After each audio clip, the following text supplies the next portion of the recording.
Coal gasification आप लोगों ने प्रोसेस पढ़ा होगा, खास करके प्रोसेस क्या होता है ये आप इसके बाद में, कि किस तरीके से मीथेन गैस निकाले जाते हैं आपका। तो यहां पर भी आप देख सकते हो कि इथेनॉल, नाइट्रोग्लिसरीन और यूरिया जो है ये आपको, तो जब हम गैसिफिकेशंस करते हैं सिंथेटिक गैस जो है डायरेक्टली और इनडायरेक्टली वो निकलता है आपको, खास करके गैसिफिकेशंस के माध्यम से। जब गैस को, कोल को हम गैसिफाई करते हैं तो उसमें डिफरेंट डिफरेंट टाइप के नाइट्रोजन कंटेंट आपको देखने को मिलेगा, इथेनॉल मिलेगा, नाइट्रोग्लिसरीन मिलेगा, यूरिया मिलेगा। तो इसका भी करेक्ट आंसर क्या होगा? सी होगा। इसका भी करेक्ट आंसर सी होगा। 6 की तरफ चलेंगे। अब 6 को आप ध्यान से पढ़िएगा, थोड़ा सा आपको अलग आपको लगेगा। कहता है कि what is the common characteristic of chemical substances generally known as a Cl20, HMX, LLM105 which are sometime talk about to the media। अब ये मीडिया से रिलेटेड आपका क्वेश्चन है। अब बताओ कि ये थोड़ा सा ये क्वेश्चन जो है आपको अलग लग सकता है, टफ तो नहीं कर सकते, लेकिन अगर आपने करंट अफेयर से आप जुड़े हुए हैं तो मैं आपको बता दूं कि ये जो खास करके जिसका नाम लिया गया, आप देखो, दीज आर ऑल्टरनेटिव और हाइड्रोफ्लोरोकार्बन्स रेफ्रिजरेंट हो सकता है, these are explosive in military weapons, these are high energy fuel for the cruise missile, these are fuel. अब आपको लग रहा होगा कि भाई क्या है HMX, LLM जो गन टाइप का, ये सब आप लोगों ने पढ़ा होगा। तो मैं आपको बता दूं कि ये एडवांस वेपन्स है आपका। आपने हॉलीवुड के फिल्म देखा होगा, उसमें भी इस तरीके के गन यूज किए जाते हैं, LLM105 आपका मिलिट्री के अंदर में। तो ये आर्म से रिलेटेड है आपका। तो आप देख लो ना, इस 4 ऑप्शन में आर्म से रिलेटेड किसकी बात कर रहा है, वेपन से रिलेटेड कौन सा बात कर रहा है, तो मिलिट्री वेपन से रिलेटेड ये बात कर रहा है आपका। तो बी इसका करेक्ट आंसर होगा। यानी 6 जो है CL20, HMX, LLM105 ये सारे क्या है, मिलिट्री वेपन्स है, खास करके ये मिलिट्री वेपन्स है खास करके। तो आप कह सकते हो कि इस पॉइंट ऑफ व्यू से बेसिस के आधार पर ये करेक्ट हो सकता है। नेक्स्ट प्रश्न की तरफ अगर हम चले, 7th नंबर पर चले। 7th नंबर क्या कहता है भाई? अब 7th नंबर का भी अगर प्रश्न देखोगे तो थोड़ा सा जो है अलग आपको देखने को मिलेगा। Consider the following statement, it is expected the Majorana 1 chip will enable to quantum computing। अब देखो ये साइंस एंड टेक्नोलॉजी, एआई से रिलेटेड क्वेश्चंस आपका आ गया, और आजकल एआई से रिलेटेड बहुत सारे न्यूज में तो है। तो यहां पर कह सकते हो कि Majorana first chip has been to introduce by the Amazon web services. Deep learning is the subset of machine learning. अब देखो एआई में चैट जीपीटी से ले करके डीप सीक आप लोगों ने देखा होगा।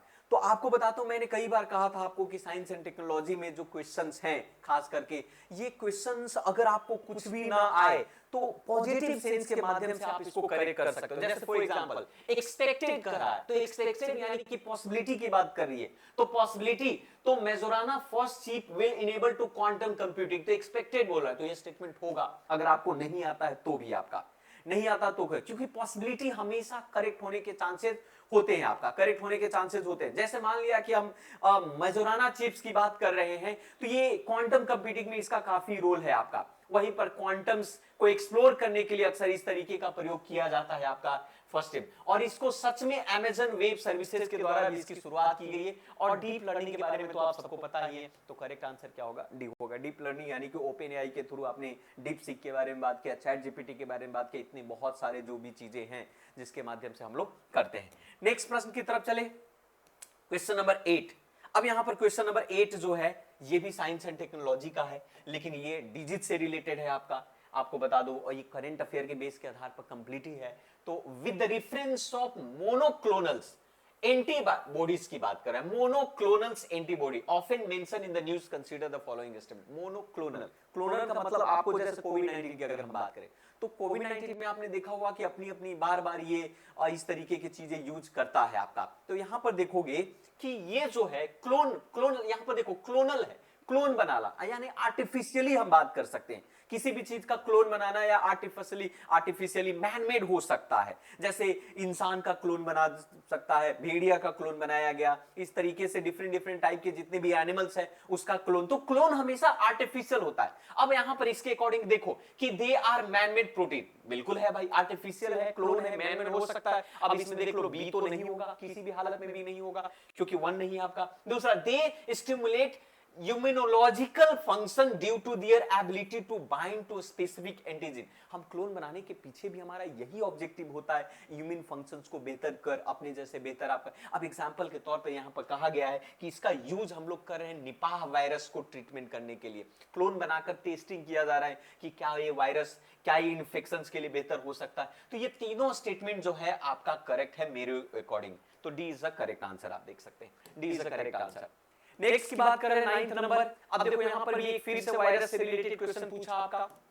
कहता है consider the following statement, no virus can survive in ocean water. ये तो मैंने क्लासरूम में कई बार सॉल्व करवा बताया है कि वायरस जो है, अब देखो no virus can survive in ocean waters, क्यों भाई? ओशियन वाटर में वायरस सर्वाइव कर सकता है क्या? क्यों नहीं कर सकता है? अब ये जो थोड़ा सा कंफ्यूजिंग की बात आपको लग रहा होगा कि भाई ये कैसे, तो ये कह सकते हो कि ये स्टेटमेंट जो है ये बहुत ही, ये स्टेटमेंट क्या हो जाता है, ये पॉसिबल, ये no virus can survive in the ocean. Virus जो है किसी भी टेम्परेचर पर भी, ये किसी भी एसिडिटी फॉर्म में किसी कहीं पर भी सर्वाइव करता है। यूपीएससी ने लास्ट ईयर 2023 में इस तरीके के क्वेश्चन पूछा था कि अब नो वन, यहां पर बड़ा ही नेगेटिव है, तो ये स्टेटमेंट क्या हो जाएगा, गलत हो जाएगा। No virus can infect to bacteria, क्यों भाई?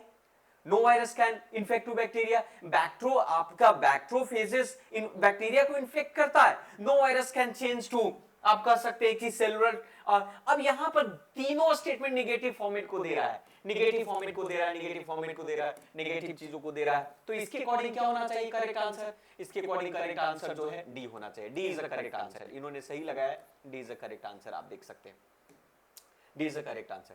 नेक्स्ट क्वेश्चन की तरफ देख सकते हैं। साइंस एंड टेक्नोलॉजी में कई बार इस तरीके के प्रश्न, और बड़ा आसान सा लग रहा है कि भाई साइंस एंड टेक्नोलॉजी। तो नेक्स्ट का हम बात कर सकते हैं कि भाई जितने भी स्टेटमेंट, लास्ट ईयर क्वेश्चन पूछा था कि सम वाली क्वेश्चन पर था, इस बार थोड़ा अलग क्वेश्चन है। अब यहां पर देखो, कहता है activated carbon is a good and attractive tools to remove a pollutant from the effluent stream and to remediate contaminated from the various industry. बस स्टेटमेंट, दो स्टेटमेंट, तीन स्टेटमेंट दिए गए हैं यहां पर।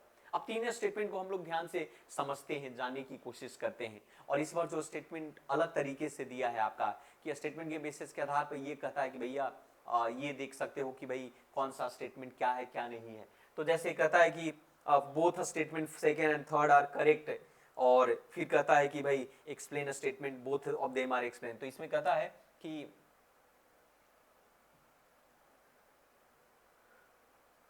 हाँ, कहता है activated carbon is good and attractive tools to remove pollutants from the effluent stream and to remediate contaminated from the various industry। बिल्कुल सही है। Activated carbon exhibited a large surface area and a strong potential for the absorbing to heavy metals। फिर कहता है कि activated carbon can easily to synthesize from the environmental wasted there to high carbon content, which of the following is the correct to respect of our statement। तो पहला कहता है कि second and third are correct but both of them are explained to statement first। मैं आपको बता दूं कि तीनों एक्टिवेटेड हैं और तीनों एक दूसरे को कोरिलेट कर रहा है। आप एक पॉइंट ऑफ व्यू से देख सकते हो, तीनों में एक्टिवेटेड कार्बन की बात हो रही, तीनों एक दूसरे को कोरिलेट कर रहा है। तो अब ये स्टेटमेंट जो है तीनों एक दूसरे का, आप तो इस पॉइंट, ये पहली बार इस तरीके से पूछा है, तो इसका ए इज द करेक्ट आंसर होगा, ए करेक्ट आंसर होगा। 11th की तरफ चलते हैं। 11th में कहता है कि consider the following statement, studies indicate that carbon dioxide emission from the cement industry amount for the more than 5% of the global carbon emission। अभी क्वेश्चन नंबर आपका 11 है। अब इस क्वेश्चन नंबर 11 की अगर हम बात करें तो ये भी आपको कहीं ना कहीं उसी से रिलेटेड आपको पूछ रहा है। तो आप यहां पर भी देख सकते हैं कि तीन स्टेटमेंट यहां पर भी दिया हुआ का। तो पहला स्टेटमेंट तो हमें करेक्ट लग रहा है कि स्टडी इंडिकेट दैट कि कार्बन जो डाइऑक्साइड है, कार्बन डाइऑक्साइड वो इमिशन फ्रॉम सीमेंट इंडस्ट्री से भी मोर देन 5% से ज्यादा ग्लोबल कार्बन इमिशन होला। सिलिका बियरिंग क्ले जो है mix with the limestone while manufacturing to cement, cement के मैन्युफैक्चरिंग के दौरान सिलिका बियरिंग क्ले भी होता है। Limestone is converted into lime during the clinker production for the cement manufacturing। अब ये तीन स्टेटमेंट है, तीनों स्टेटमेंट जो है एक तरीके से करेक्ट स्टेटमेंट है, आप कह सकते हैं। लेकिन इसका करेक्ट आंसर भी आपका सीमेंट मैन्युफैक्चरिंग में, आपको बता दूं कि कैल्सिनेशंस होता है, जहां पर हम लोग लाइम को हीट करते हैं। तो जब लाइम को हीट करते हैं तो फॉसिल्स फ्यूल बर्न होता है। जब फॉसिल फ्यूल बर्न होगा तो कार्बन डाइऑक्साइड निकलेगा, बिल्कुल कार्बन डाइऑक्साइड निकलेगा। तो पहला स्टेटमेंट तो करेक्ट था। दूसरा स्टेटमेंट में ये था कि सेकेंड एंड थर्ड दोनों एक दूसरे को डिस्क्राइब कर रहा है, सीमेंट बनाने की बात हो रही है, कार्बन डाइऑक्साइड की इमिशंस की बात हो रही है, कि नहीं? तो पहला स्टेटमेंट को एक्सप्लेन कर रहा है, तो इसके अकॉर्डिंग, हमारे अकॉर्डिंग इसका करेक्ट आंसर क्या होना चाहिए? ए होना चाहिए, क्योंकि ये प्रोसेस की बात कर रहा है, तीनों स्टेटमेंट प्रोसेस की बात कर रहा है आपका। तो करेक्ट आंसर इसका भी ए होना चाहिए। 12 की बात करते हैं, चलिए 12 की तरफ चलते हैं। अब 12th जो थोड़ा बदलेगा, ये भी साइंस एंड टेक्नोलॉजी का ही बात है आपका। तो 12th में आप लोगों ने COP28 की बात करें, आपने COP28 की बात आप लोगों ने पढ़ा होगा। तो पहला में कहता है कि at 28 United Nation climate change conference India refrained from the signing the declarations of climate and health. अब पहला स्टेटमेंट यही बात हुआ कि इंडिया रिफ्रेन किया। यहां पर इस बात पर हम जोर देते हैं कि इंडिया क्या करता है भाई? रिफ्रेन करता है signing to the declaration of climate health से रिलेटेड। बात सही है आपका, बहुत सुपर बातें हुई है। लेकिन आपको बता दूं कि पहला स्टेटमेंट आपका करेक्ट है, लेकिन दूसरा स्टेटमेंट की तरफ ध्यान से अगर देखोगे तो COP28 declaration on the climate health is a binding declaration, ये स्टेटमेंट जो है इनकरेक्ट है आपका।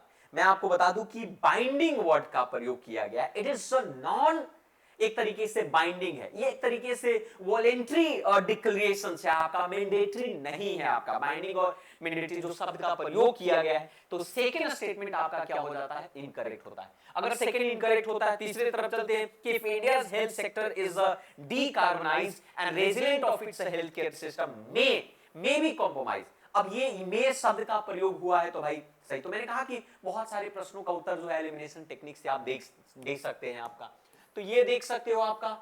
तो करेक्ट आंसर इसका क्या है? तो इसका करेक्ट आंसर जो है पहला, और आप देखेंगे कि दूसरा स्टेटमेंट तो गलत है, तो ये तो नहीं होगा। बोथ स्टेटमेंट सेकेंड ये भी गलत है आपका, क्योंकि दूसरा इसमें दे रहा है only one of the statement second and third is correct and explain to a statement। तो only one of the statement, अब यहां पर इस शब्द का only one of the statement second and third is correct है ना, पहला सेकेंड एंड थर्ड है, but that explain to statement first को एक्सप्लेन करता है। अब यहां पर एक देखा जाए कि स्टेटमेंट सेकेंड जो है फैक्चुअली इनकरेक्ट है आपका।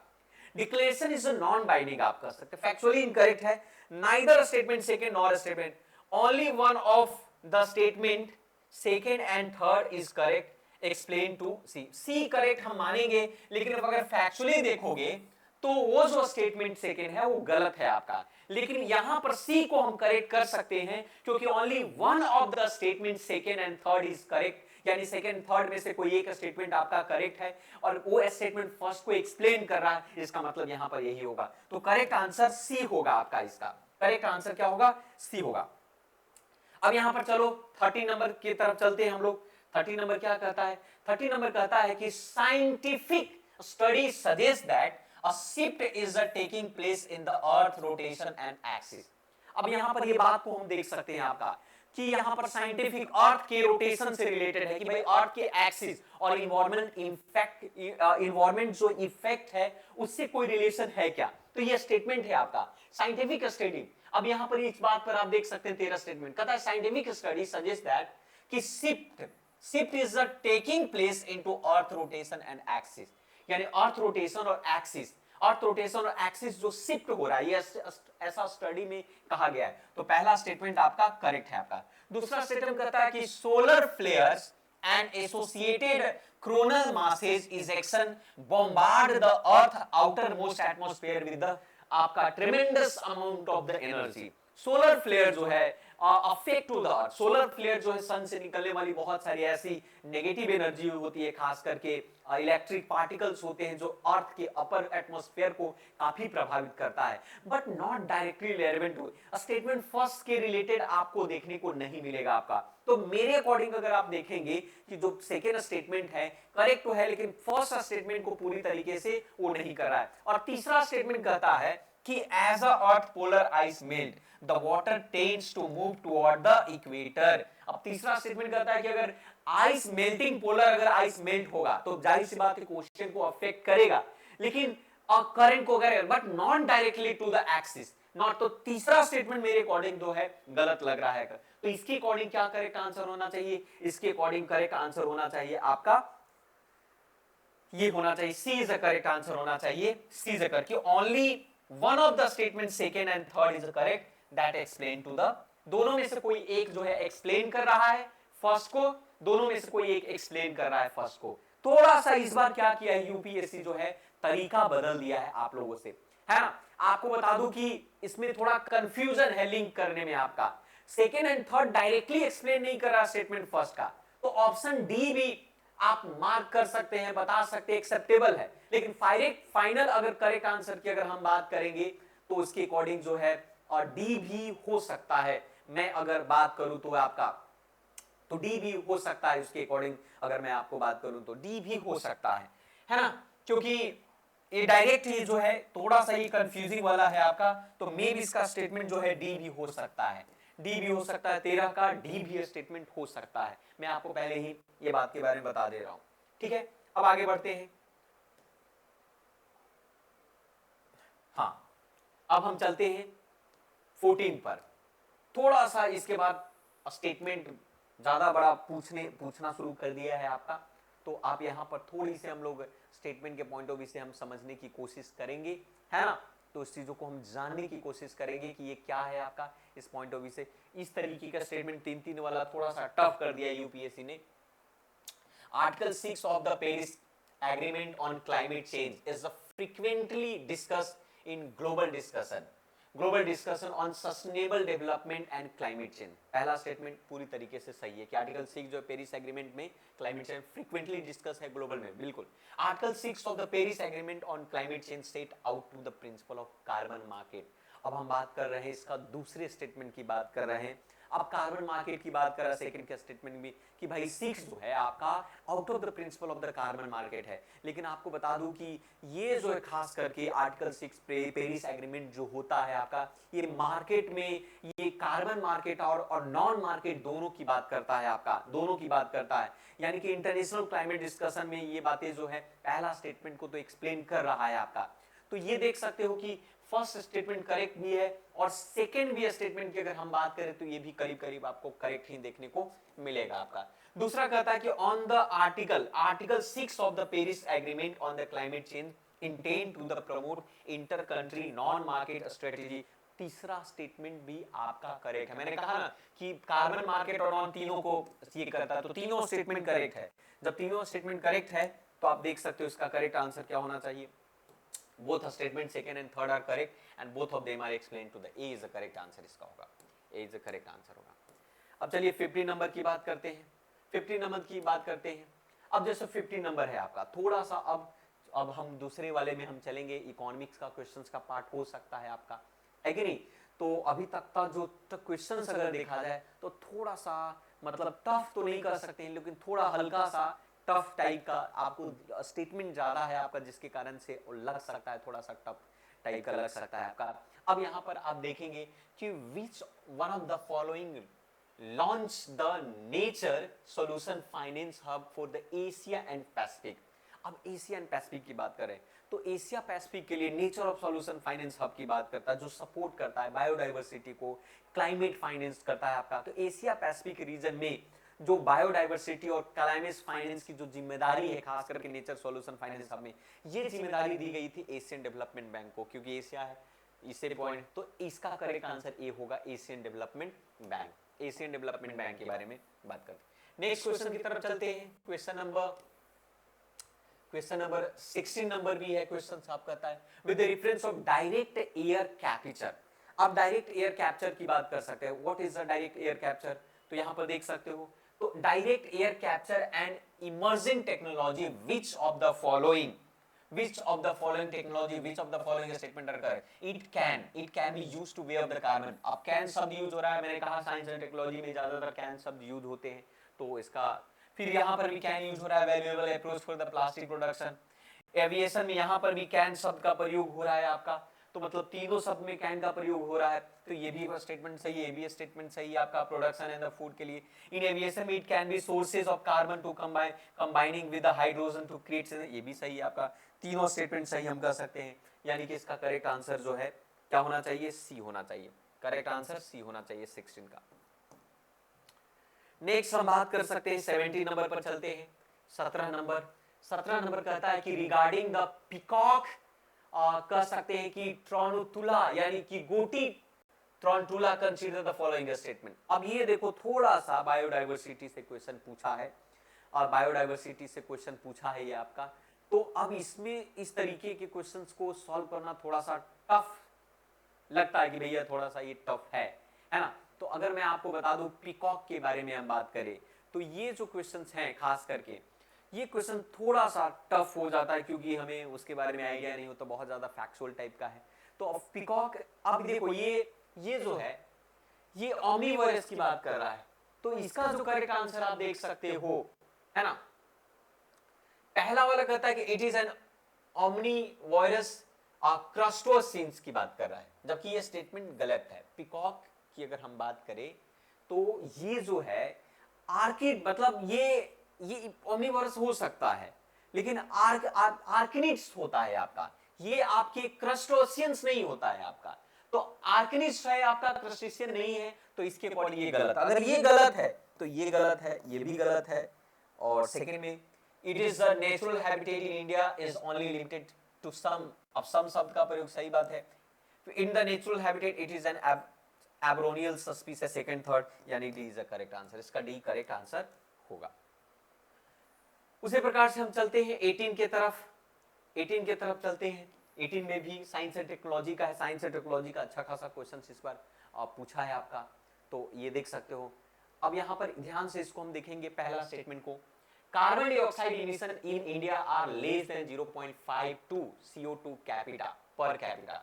अब कार्बन डाइऑक्साइड यहां पर क्वेश्चंस कर रहा है कि भाई कितना है, तो मैं आपको बता दूं कि 1.9 से भी ज्यादा है आपका, 1.9T से भी ज्यादा है। ये लेस देन 0 नहीं है, तो ये स्टेटमेंट हालांकि फैक्चुअल है, लेकिन ये गलत है। और आपको बता कि जहां पर भी डेटा वाइज बात यूपीएससी पूछती है तो गलत ही होता है। मैं आपको बता दूं कि कार्बन डाइऑक्साइड इमिशन जो है 1.9 टन से ज्यादा है आपका, through the lower than global average का है आपका। तो ये आपका इनकरेक्ट है। आपका इंडिया का per capita CO2 emissions are above than 1.9 ton, lower than global average से लोअर है आपका। तो पहला स्टेटमेंट अगर गलत है तो आप एलिमिनेशन टेक्निक से भी इस प्रश्न का उत्तर कर सकते हैं। तो पहला गलत है तो ये नहीं होगा, ये नहीं होगा आपका, ये नहीं होगा आपका। सेकंड करेक्ट होगा, आंख बंद करके रख लो कि भाई emissions are fuel combustion, India rank to second Indian. Third statement पर चलते हैं। Electricity and heat producer are the largest source of the carbon dioxide emission in India. ये बात सही है आपका, इलेक्ट्रिसिटी और हीट प्रोडक्शन प्रोड्यूसर जो है ज्यादा है आपका। तो इसका करेक्ट आंसर क्या होना चाहिए? सी होना चाहिए। करेक्ट आंसर आपका सी होना चाहिए। उसी प्रकार से 19 नंबर में आप चले जाओ, तो 19 नंबर में यही इन्वायरमेंटल साइंस से रिलेटेड क्वेश्चन इसमें भी है आपका। 19 नंबर, हाँ ये 19 नंबर मैच करने के लिए कह रहा है। प्लांट है और डिस्क्रिप्शन से आपका। अब कहता है कि कैसुआ, अब ये किस तरीके का प्लांट्स है। अब करेक्ट वे में कहा जाए तो ये किस तरीके से है। अब ये पहला स्टेटमेंट देखोगे तो वुडी सर्व्स, अब ये बात सही है आपका, करेक्ट है आपका। जिंजर जो है एक तरीके का हर्ब्स होता है आपका। मालाबार स्पिंच जो है आपका, ये भी हर्बिस्टियस क्लाइम में आपका कर सकते हैं। मिंट के बारे में आप सभी जानते होंगे, पुदीना टाइप का समथिंग जो है, तो वो एक तरीके का कहा जा रहा है पैपीज होता है। पैप, ये कह सकते हैं कि पपाया जो है सॉफ्ट होता है आपका, एक ये इसमें वुडी सर्व्स नहीं होता है आपका, ये सॉफ्ट। और मिंट एनुअल सर्व जो है हो सकता है आपका। तो ये भी करेक्ट है, ये भी करेक्ट है। लेकिन ये जो पपाया है वुडी सर्व नहीं है, इसमें लकड़ी नहीं होता है पपाया में। अब पपाया के वृक्ष पर आप जाएंगे तो नीचे गिर जाएंगे धम से आप, वो बहुत बड़ा वृक्ष नहीं होता है। तो वुडी सर्व कहना इसका गलत है आपका। तो ये आप अकॉर्डिंग फिफ्थ स्टेटमेंट जो है गलत है। फर्स्ट, सेकंड, थर्ड और फोर्थ करेक्ट है। तो इसके अकॉर्डिंग 3 स्टेटमेंट करेक्ट है। तो जब 3 स्टेटमेंट करेक्ट है तो जाहिर सी बातें हैं कि इसका करेक्ट आंसर क्या होगा? ओनली 3 होगा। तो ओनली 3 की तरफ जाते हैं। किधर है ओनली 3? ये देखो ओनली 3 है आपका, ओनली 3, यानी कि B is a correct answer. B is a correct answer. ठीक है, तो ये बातें जो है आपको क्लियर हो गई होगी। और अब देखिए नेक्स्ट क्वेश्चन की तरफ चलते हैं। with reference to the planet Earth, consider the following statement. Rainforest produce more oxygen than that produced by ocean. अब rainforest produce more oxygen than that produced by ocean, यानी कि कह सकते हैं rainforest produce more oxygen than ocean, है ना. अब ocean यहाँ पर गलत है. ocean produce more फोटोसाइंथ. आप लोगों ने फाइटो प्लैंक्टन्स के बारे में आप लोगों ने सुना होगा. तो यहाँ पर क्वेश्चन करेक्ट पूछ रहा है, तो पहला जो है इनकरेक्ट हो गया आपका. पहला आपका फॉल्स के तौर पर, rain forest produce more oxygen than ocean, ये फॉल्स स्टेटमेंट है, क्योंकि ocean produce more by phytoplanktons के बेसिस के आधार पर. तो पहला statement, rain forest produce more oxygen than produce by ocean आपका. तो ये देख सकते हैं पहला स्टेटमेंट की अगर हम बात करें तो इनकरेक्ट. दूसरा कहता है कि marine phyto plankton's and photosynthesis bacteria produce about 50% world oxygen, and the whale oxygenated surface water contain several fold higher oxygen than atmosphere. अब देखो first second and first third none, इस तरीके से क्वेश्चन आपका है. तो पहला स्टेटमेंट अगर हम बात करें, दूसरा स्टेटमेंट की बात करें तो दूसरा स्टेटमेंट सही है कि जो मरीन है आपका फाइटोप्लैंक्टन्स की बात करें, फोटोसिंथेसिस बैक्टीरिया प्रोड्यूस के लिए 50% से ज्यादा ऑक्सीजन को करती है आपका. सरफेस वाटर में भी आप देखेंगे तो यही आपका होगा. तो यहाँ के अकॉर्डिंग पहला स्टेटमेंट करेक्ट नहीं है, इनकरेक्ट है. सेकेंड स्टेटमेंट करेक्ट है आपका, वाइडली एक्सेप्टेबल है. तीसरा जो स्टेटमेंट है टेक्निकली वैलिड मान सकते हैं कि भाई ऑक्सीजन की सोलबिलिटी वाटर में बहुत ज्यादा, वाटर में लो होती है, बट वेल ऑक्सीनेटेड जो वाटर है वो पार्शियली ऑक्सीजन प्रेशर को एक्सीड कर देता है. तो अगर इस बेस के आधार पर कन्वेंशनल यूपीएससी के लॉजिक के बेस के आधार पर अगर हम बात करें तो एक्सेप्टेड जो आंसर होगा, है ना, लाइकली आंसर बी होना चाहिए. तो B, only B is a correct answer, only B is a correct answer यहां पर देख सकते हैं. एक्सेप्टेड अगर हम बात करें तो यूपीएससी के अकॉर्डिंग एक्सेप्टेड की बात कर सकते हैं तो बी होगा.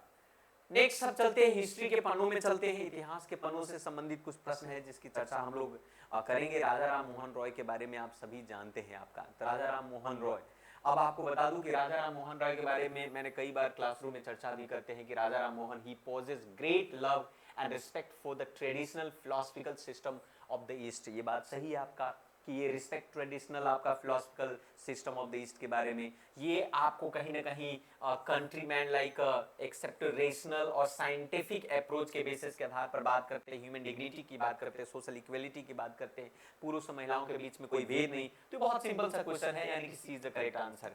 हिस्ट्री का ये बड़ा सिंपल सा क्वेश्चन आप देख सकते हैं. इसके बारे में कई बार हम लोगों ने चर्चा भी किया है कि किस विचारधारा के व्यक्ति थे, सती प्रथा को खत्म किया था, महिलाओं के प्रति सम्मान से लेकर हर तरीके से आप देख सकते हैं. उसी प्रकार से अगर हम बात करते हैं 21 क्वेश्चंस की, अगर हम बात करें 21वां की अगर हम बात करें तो 21 वाले में अगर आप देखोगे तो कहता है कि non cooperation program, boycott of the law. अब यहाँ पर नॉन कोऑपरेशन प्रोग्राम के बारे में चर्चा हो रही है, यानी 22 नंबर में. अब नॉन कोऑपरेशन प्रोग्राम की अगर हम बात करेंगे तो यहां पर आप देखोगे कि कब हुआ नॉन कोऑपरेशन मूवमेंट, 1920 से लेकर 22 के बीच में. क्या ब्रिटिश के इंस्टीट्यूशन को क्या किया लोगों ने, कल भी हम लोगों ने क्लासरूम में चर्चा किया, जाकर यूट्यूब पर वीडियो देख लीजिए. Law court and foreign cloth के बारे में बिल्कुल भाई खत्म कर दिया. Observance of strict non violence, ये भी बात सही था. अब यहाँ पर स्ट्रिक्ट रूल की बात हो रही थी, है ना. खादी को लोग स्वदेशी को प्रमोट कर रहे थे, टाइटल को लोगों ने छोड़ दिया, पीसफुली प्रोटेस्ट किया. तो इसके अकॉर्डिंग फर्स्ट और सेकंड तो करेक्ट है ना. थर्ड में कहता है रिटेंशन ऑफ टाइटल और honours without using them in the public, ये गलत बात है, without using them in public. तो फर्स्ट और सेकंड, और उसने पंचायत भी सेटल किया, तो फर्स्ट थर्ड फोर्थ, फर्स्ट और तीन स्टेटमेंट करेक्ट है, यानी कि C is the correct answer इसका होगा. सी इज द करेक्ट आंसर होगा. लोकल पंचायत को भी एस्टैब्लिश किया गया आपका. और ये जो 23 की बात करेंगे ना, आगे चल करके जो प्रश्न है 23 की बात करते हैं. 23 बहुत सिंपल है, यूपीएससी ने इस प्रश्न को रिपीट किया है. इससे पहले भी यूपीएससी ने पूछा है आपका, अर्घटा के बारे में पूछा है, अर्घटा के बारे में पूछा है. तो ये रिपीट किया है यूपीएससी ने. ये लार्ज व्हील होता था पहले, अरहट का नाम सुना होगा, ग्रामीण क्षेत्र में पानी निकालने का काम होता, बैल चारों तरफ से घूमती थी, उसमें बकेट्स लगे होते थे और कुआं से लोग पानी निकालते थे. तो वो अर्घट है आपका, एक ट्रेडिशनल इरिगेशन डिवाइस था जिसको एंशिएंट इंडिया में प्रयोग किया जाता था। ये रोटेटिंग व्हील्स के मैकेनिज्म के बेस के आधार पर वाटर को लिफ्ट किया जाता था तालाब से, या फिर आप कह सकते थे, और उसी बेस के आधार पर जानवरों के लिए इन बेसिस का। तो ये देख लो, बहुत सिंपल सा ये प्रश्न है, आया है कई बार यूपीएससी ने, इससे पहले भी इसको प्रश्न पूछा गया। तो लार्ज व्हील ऑफ द, तो B is the correct answer इसका होगा। बहुत सिंपल प्रश्न है आपका। हिस्ट्री में इस बार यूपीएससी ने बहुत सिंपल सा प्रश्न पूछा है, बहुत ज्यादा टफ नहीं है आपका 24। अब बहुत ज्यादा टफ क्वेश्चंस नहीं है हिस्ट्री के अंदर में आपका। नेक्स्ट अगर हम बात करें कि टाइटल पूछा है आपका, who among the following ruler in the ancient India to assume the title of Mattavilasa और विचित्र चित्र और आपका गुणभद्र। हालांकि ये थोड़ा सा टफ हो जाता है, नाम याद करना बड़ा डिफिकल्ट हो जाता है। तो मैं आपको बता दूं कि पलवा राजा हुआ करते थे पलवा डायनेस्टी के अंदर में, जिसका नाम था नरसिम्हन वर्मन। 7वीं सेंचुरी के अंदर में उन्होंने उस तरीके के टाइटल उन्होंने रखा था। तो ये महेंद्र वर्मन नहीं, करेक्ट आंसर इसका सी होगा। तो उन्होंने मतविलसा हुआ या विचित्र हुआ, यानी कि लवर ऑफ रेसलिंग, यानी कि उनको रेसलिंग से बड़ा प्यार था, कुश्ती से बड़ा प्यार था, उसके बेस के अलावा पर विचित्र की बात करें तो काफी क्यूरियस माइंड वाले व्यक्ति थे और काफी वर्चू के बेसिस के आधार पर भी कर सकते। तो इसका करेक्ट आंसर सी होगा, क्योंकि नरसिम्हा वर्मन जो है। फाहियान के बारे में कौन नहीं जानता है, बहुत सिंपल से प्रश्न पूछे गए हैं कि फाहियान किसके, तो चंद्रगुप्त द्वितीय के शासनकाल में फाहियान आए थे। तो 25 का जो करेक्ट आंसर होगा वो करेक्ट आंसर क्या होना चाहिए। ये इस बार हिस्ट्री में जो यूपीएससी ने क्वेश्चन पूछा है बहुत ही आसान पूछा है। तो मैं आपको बता दूं कि फाहियान जो है चंद्रगुप्त द्वितीय के शासनकाल में आए थे आपका 405 से लेकर के आप कह सकते हैं कि 411 कॉमन एरा के दौरान में देखा जाता है कि चंद्रगुप्त द्वितीय, जिनको विक्रमादित्य की उपाधि धारण की थी, विक्रमादित्य जिनको कहा जाता है आपका गुप्ता डायनेस्टी का महान राजा के तौर पर माना जाता है, उन्हीं के शासनकाल में ये फाहियान आपको आए थे। उसी प्रकार से क्वेश्चन जो है आपका नेक्स्ट क्वेश्चन की तरफ चलते हैं। ये भी आसान क्वेश्चन यूपीएससी ने पूछा है, रिपीटेड क्वेश्चन, इससे पहले कई बार यूपीएससी ने ये प्रश्न पूछा है। उसी प्रकार से who among the following successful military campaign against to the kingdom of Srivijaya और powerful maritime to state which are ruled to Malaya peninsula Sumatra जामा। आपको बता दूं कि राजा चोला डायनेस्टी का राजा, चोला डायनेस्टी का जो शासनकाल हुआ करता था वो कहीं ना कहीं सुमात्रा, जावा और इन सभी क्षेत्रों पर हुआ करता था। तो उस समय जो श्रीविज एम्पायर जो है खास करके 11 सेंचुरी में ये राजेंद्र प्रथम के द्वारा जो किया गया। तो इसका करेक्ट आंसर आपका सी होगा, इसका करेक्ट आंसर सी होगा।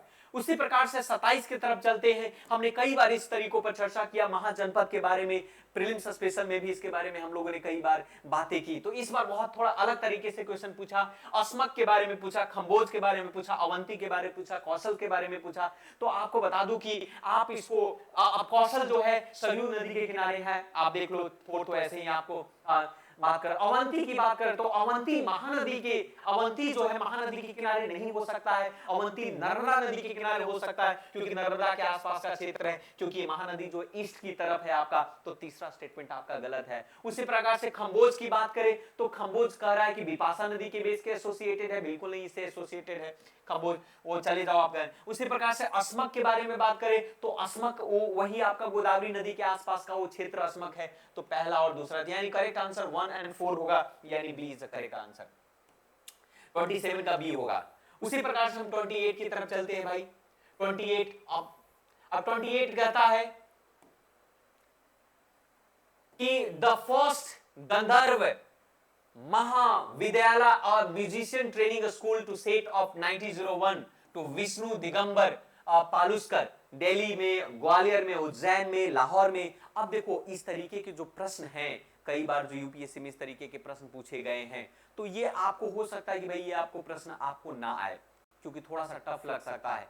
लेकिन आप सोचो एक बार के लिए कि आपको जो म्यूजिक घराना के बारे में आपको पता होगा, तो अगर आर्ट एंड कल्चर में पढ़ा होगा तो कॉमन सेंस के बेस के आधार पर समझ सकते हैं कि भाई म्यूजिक घराना कौन कौन सा, ग्वालियर म्यूजिक घराना हुआ करता था, लाहौर, ये दिल्ली तो ऐसे भी नहीं होगा। तो ये जो विष्णु दिगंबर पालुस्कर जो हैं वो खास करके ये ग्वालियर म्यूजिक घराना से संबंध इनका है आपका। तो इसका करेक्ट आंसर आपका बी होगा, बी होगा। उसी प्रकार से आप चलो जाओ अशोकन पिलर के बारे में। अब अशोकन पिलर के बारे में बात करते हैं 29 नंबर के अंदर में आपका। तो इसमें भी कई बार हम लोगों ने चर्चा की है आपका, इससे रिलेटेड की, अशोकन से संबंधित की, भाई अशोका के इंस्क्रिप्शंस के बारे में बात करता है आपका। प्रदेशिका थे, राजुका थे, युक्ता था, इंपॉर्टेंट ऑफिसर्स हुआ करते थे प्रशासन व्यवस्था के अंदर में। तो ये सारे जो ऑफिसर थे उस जमाने के अंदर में, आज भी ऑफिसर जो है कहीं नहीं आयुक्त के रूप में माना जाता है, समझा जाता है। तो ये जो सारे जो थे ये सेंट्रल एडमिनिस्ट्रेशन का एक पार्ट हुआ करता था, राजुका, प्रदेशिका, युक्त, ये लेवल ऑफ सेंट्रल एडमिनिस्ट्रेशन हुआ करता था। तो इसको ना से डी होगा। तो मौर्यन एडमिनिस्ट्रेशन में सेंट्रल जो अथॉरिटी है उनको प्रदेशिका, राजुका, युक्ता इस तरीके से आपको देखने को मिलेगा। उसी प्रकार से हम नॉन कोऑपरेशन मूवमेंट के बारे में हम बात करते हैं। 38 क्वेश्चंस ये भी पूछा नॉन कोऑपरेशन मूवमेंट कि Congress declare the attainment of Swaraj by all the legitimate to peaceful means its objective. It was implemented to a stage with the civil disobedience and non-payment of taxes for the next stage only if Swaraj did not come within the year and the government. अब देखो, अब इस प्रश्न का उत्तर आप किस तरीके से दे सकते हो, आप समझो। अब ये कह रहा है कि भैया ये क्वेश्चंस तो बहुत ही सिंपल है, नॉन कोऑपरेशन मूवमेंट से रिलेटेड है। इतिहास के जो क्वेश्चंस इस बार यूपीएससी ने पूछे हैं बहुत कठिन प्रश्न नहीं पूछे आपका, मतलब आप थोड़ा सा भी अगर इतिहास की अंडरस्टैंडिंग हिस्ट्री की है तो आप इस प्रश्न का उत्तर आप दे सकते हैं आपका। तो ये देख सकते हो आपका इसके अकॉर्डिंग जो है करेक्ट आंसर क्या होगा भाई। अब देखो ये कहता है कि पहला कांग्रेस डिक्लेयर स्वराज, बात सही है आपका, पीसफुल के लिए यानी अपना राज होगा। अगर इंप्लीमेशन नहीं होगा सिविल डिसोबीडियंस करेंगे, non payment of taxation for the stage होगा। Only if Swaraj did not come within the year, the government restore the reparations. बिल्कुल भाई दोनों स्टेटमेंट आपका करेक्ट है, C is the correct answer. Next की तरफ चलते हैं। अब इकोनॉमिक्स के प्रश्न आ गए। आज ही के में हम लोगों ने इसकी चर्चा किया है इकोनॉमी के अंदर में। अब इकोनॉमी के प्रश्न जो है ये मैं पहले से भी कहता हूं, मैं इकोनॉमी का फैकल्टी भी हूं, तो कई कुछ दिन पहले ही हम ऑल्टरनेटिव इन्वेस्टमेंट फंड्स के बारे में चर्चा किया है, जाकर करंट अफेयर में चेक करो KBCIS एकेडमी पर। सेम क्वेश्चन था, कहा जाता है एज इट सेम क्वेश्चंस आपको आ गया, यानी कि 2 दिन पहले हमने इसकी चर्चा की और आपको आ गया। कहता है with the reference of investment consider the following. अब यहां पर बात करते हैं ऑल्टरनेटिव इन्वेस्टमेंट फंड की बात कर रहा है। तो ऑल्टरनेटिव इन्वेस्टमेंट में बॉन्ड और स्टॉक जो होता है ये ऑल्टरनेटिव इन्वेस्टमेंट नहीं है, ये दोनों ऑल्टरनेटिव इन्वेस्टमेंट नहीं है, ये आपका शेयर मार्केट से रिलेटेड है, आपका एक तरीके का इन्वेस्टमेंट है। ऑल्टरनेटिव इन्वेस्टमेंट फंड के लेकर के security exchange board of India ने एक कानून बनाया भी आपका, आप कह सकते हैं। तो ये आप कह सकते हैं इस बेसिस के आधार पर। तो ऑल्टरनेटिव इन्वेस्टमेंट फंड जो होता है जिसमें से ट्रेडिशनल वंस के बाहर यानी जैसा स्टॉक हुआ, बॉन्ड हुआ, ये सारे वन ऑफ द आप कह सकते हैं। तो ऑल्टरनेटिव जो इन्वेस्टमेंट फंड है, हेज फंड हुआ, वेंचर फंड हुआ, प्राइवेट इक्विटी हुआ, बॉन्ड और शेयर, बॉन्ड और स्टॉक जो ये ट्रेडिशनल इन्वेस्टमेंट है ना कि ऑल्टरनेटिव। तो ये और ये तो दोनों गलत और ये दोनों करेक्ट है, यानी 2 स्टेटमेंट करेक्ट है, यानी कि B is the correct answer उसका। 31 का बी होगा। ये क्लासरूम में भी इसको कई बार हम लोगों ने चर्चा किया है। नेक्स्ट इकोनॉमी के अंदर में आपको बता दूं रिसर्च आज की ही में हम लोग चर्चा किए हैं, source of income of reserve bank of India. आज के न्यूज़पेपर का ये है, आप जाकर मेरे करंट अफेयर सेक्शन में देखो, आपका ये बात कर रहा है आपका the source of income for the reserve bank of India. अब आपको बता दूं कि बाइंग और सेलिंग गवर्नमेंट बॉन्ड। अब जाहिर सी बात है कि भैया आरबीआई जो रिजर्व बैंक ऑफ इंडिया है, तो रिजर्व बैंक ऑफ इंडिया का जो इनकम है, रिजर्व बैंक ऑफ इंडिया अपनी बॉन्ड को बेचता है और खरीदता है, उससे जो मुनाफा आता है, तो जाहिर सी बात है कि पहला स्टेटमेंट करेक्ट है, ये भी बातें वहां पर था आपका। बाइंग और selling foreign currency, forex exchange, foreign reserve exchange जो होता है, फॉरेक्स रिजर्व जो होता है उसका हेड होता है आपका, उसी के हाथ में होता है। तो जाहिर सी बात है कि ये भी सही होगा, है कि नहीं। अब आप कह सकते हैं उसी प्रकार से मैं आपको बता दूं कि पहला और दूसरा हो गया पेंशन फंड मैनेजमेंट। अब पेंशन फंड मैनेजमेंट की जिम्मेदारी आरबीआई के पास थोड़ी है, तो ये तो होगा ही नहीं, तो तीसरा नहीं होगा, इसमें तीसरा है। अब पहला दूसरा हो गया आपका। चौथा कहता है लेंडिंग टू प्राइवेट कंपनी। अब प्राइवेट कंपनी पेंशन फंड और lending to private company is not RBI income source, ये आरबीआई का इनकम सोर्स नहीं है आपका, ये भी देख लो आपका, 2 आप कर सकते हैं। हाँ, प्रिंटिंग और डिस्ट्रीब्यूशन ऑफ करेंसी तो 1, 2 and 5 D is the correct answer. बहुत आसान प्रश्न है आपको है। आज का अगर करंट अफेयर देखते तो शायद पर देखना संभव नहीं था, हालांकि 7:30 में ही हम लोगों ने वो किया था। नेक्स्ट क्वेश्चन कहता है organisation some of its a function its a work. अब देख लो, अब यहां पर इस चीज को समझो आप। कहता है कि organise some of its a function its work under अब डायरेक्टोरेट इन्फोर्समेंट के बारे में हम बात करते हैं। अब ये आपको क्लियर हो गया होगा। अब डायरेक्टोरेट जो है इन्फोर्समेंट, ये किसके अंदर में काम करता है? ये मिनिस्ट्री ऑफ होम अफेयर के अंदर में काम करता है कि नहीं? मिनिस्ट्री ऑफ होम अफेयर की बात करें, ये फंक्शंस की बात कर रहा है ना? अब इसको आप समझिएगा ध्यान से, आपका कहीं ना कहीं ये इस तरीके के मुद्दे में सबसे ज्यादा रहा है। Directorate information, directorate of enforcement, directorate of revenue intelligence, direct of general system and रेटा मैनेजमेंट। तो ये कहता है इन्फोर्समेंट ऑफ फ्यूगेटिव इन्फॉर्मेशन, ये भी सही है आपका, मिनिस्ट्री ऑफ होम अफेयर के अंदर में है, पहला सही है, दूसरा भी सही है आपका, रेवेन्यू मिनिस्ट्री ऑफ फाइनेंस के अंदर में आता है, तीसरा भी सही है आपका। इसका करेक्ट आंसर आपका क्या होगा? सी होगा। करेक्ट आंसर इसका सी होगा। मैं आपको बता दूं कि फैक्चुअली जो है करेक्ट है आपका, इंडिया के बेसिस के आधार पर ये सारे तीनों करेक्ट है आपका। नेक्स्ट तरफ चलते हैं हम लोग।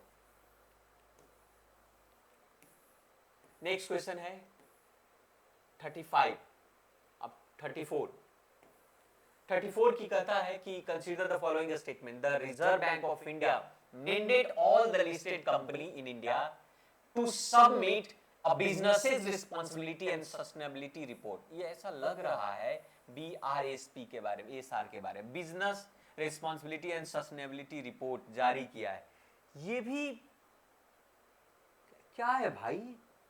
ये भी करंट अफेयर का ही पार्ट है, हाल फिलहाल 2 दिन पहले का करंट अफेयर की बात है आपका।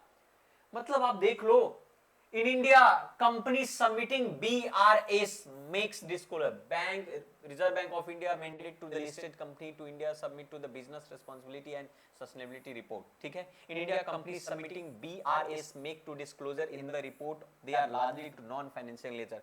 what is the correct answer? अब देखो बिजनेस के बारे में बात कर रहा है। मैं आपको पहला स्टेटमेंट जो है business responsibility and sustainability report, ये दरअसल जो है सेबी, आरबीआई के द्वारा नहीं, security exchange board of India के द्वारा जारी किया जाता है, क्योंकि एक तरीके का नॉन फाइनेंशियल डिस्क्लोजर है आपका ये। और नॉन फाइनेंशियल डिस्क्लोजर की जिम्मेदारी क्या किसकी होती है? सेबी के अंदर में वो चीजें आती हैं। तो ये जो स्टेटमेंट जो है आपका इनकरेक्ट है आपका। लेकिन सेकेंड वाला जो बीएसआर में नॉन फाइनेंशियल डिस्क्लोजर की बात करेगा, तो सेकेंड में जो है जाहिर सी बात है नॉन फाइनेंशियल, तो सेकेंड करेक्ट, पहला गलत, यानी कि B is the correct answer. B is the correct answer. 35 की बात करते हैं। In India income from allied agriculture activity like poultry farming, wool rearing in the rural areas is exempted from any tax. अब देखो simple सी बातें हैं, any tax शब्द use किया है आपका, एनी शब्द का प्रयोग किया है। तो इनकम फ्रॉम एग्रीकल्चर एक्टिविटी की अगर हम बात करें तो आपको बता दूं कि पहला स्टेटमेंट में इनकम जितनी भी अलाइड एग्रीकल्चर एक्टिविटी हैं वो टैक्स से एग्जेम्प्टेड है। तो पहला स्टेटमेंट जो है आपका करेक्ट है। दूसरा स्टेटमेंट कहता है कि in India rural agriculture land is not considered to capital assets under the provision of income tax act 96। जाहिर सी बात है अगर टैक्स से बाहर है तो उनको रूरल एग्रीकल्चर जो है नॉट कैपिटल एसेट्स के रूप में कंसीडर नहीं किया जाता है, तो टैक्सेबल नहीं है। तो ये कैपिटल गेन अंदर के टैक्स के अंदर में नहीं आता है। तो दोनों स्टेटमेंट जो है एक तरीके का करेक्ट है, बहुत स्टेटमेंट जो है आपका करेक्ट है। लेकिन स्टेटमेंट सेकंड जो है फर्स्ट को भी इस तरीके से एक्सप्लेन कर रहा है, तो A is the correct answer. 36 की बात करते हैं। 36 consider the following statement, India has joined to mineral security partnership as a member। India is a resource rich country in the all the 30 critical minerals that is has identified। The parliament in 2023 has amended a Mines and Minerals Development and Regulated Act 1957 empowering to central government to exclusively auctions a mining lease and composite license for the कुछ दिनों के current affair की classes में हम लोगों ने इसके बारे में भी चर्चा किया था, मिनरल से रिलेटेड हम बारे में चर्चा किया था, है ना, कि ये दरअसल क्या है। क्रिटिकल मिनरल्स के बारे में हमने बताया था, क्रिटिकल मिनरल्स क्या होता है। मिनरल सिक्योरिटी पार्टनरशिप के का पार्ट इंडिया ने ज्वाइन किया है आपका, खास करके जिसमें ये भी देखा कि इंडिया ने 30 क्रिटिकल मिनरल्स को आइडेंटिफाई किया है। ये भी बात देखा गया है कि क्रिटिकल मिनरल्स को एक्सक्लूसिवली ऑक्शंस किया जाएगा MMDRA के बेसिस के आधार पर। तो ये तीनों स्टेटमेंट करीब करीब एक तरीके से गलत है। अब यहाँ पर थोड़ा सा जितने भी स्टेटमेंट हैं फैक्चुअली जो है करेक्ट है, क्योंकि इंडिया का मिनरल सिक्योरिटी पॉलिसी के बेस के आधार पर ये करेक्ट आपको देखने को मिलेगा। वहीं पर अगर हम बात करें रिसेंट डेटा की बात करें, यहां पर बात करें तो थोड़ा सा ये अमेंडमेंट के बेसिस के आधार पर, तो ये मुझे लगता है कि D is the correct answer होगा इसका, D is the correct answer. 37 की बात करते हैं। 37, consider the following statement as a regarded to return from any investment in a company. Generally bond holder are considered to be really. अब यहां पर देखो ये भी इकोनॉमिक्स का ही पार्ट है एक तरीके का। अब यहां पर हमने बात किया, चर्चा किया, नेक्स्ट पॉइंट ऑफ व्यू से देखा जाए तो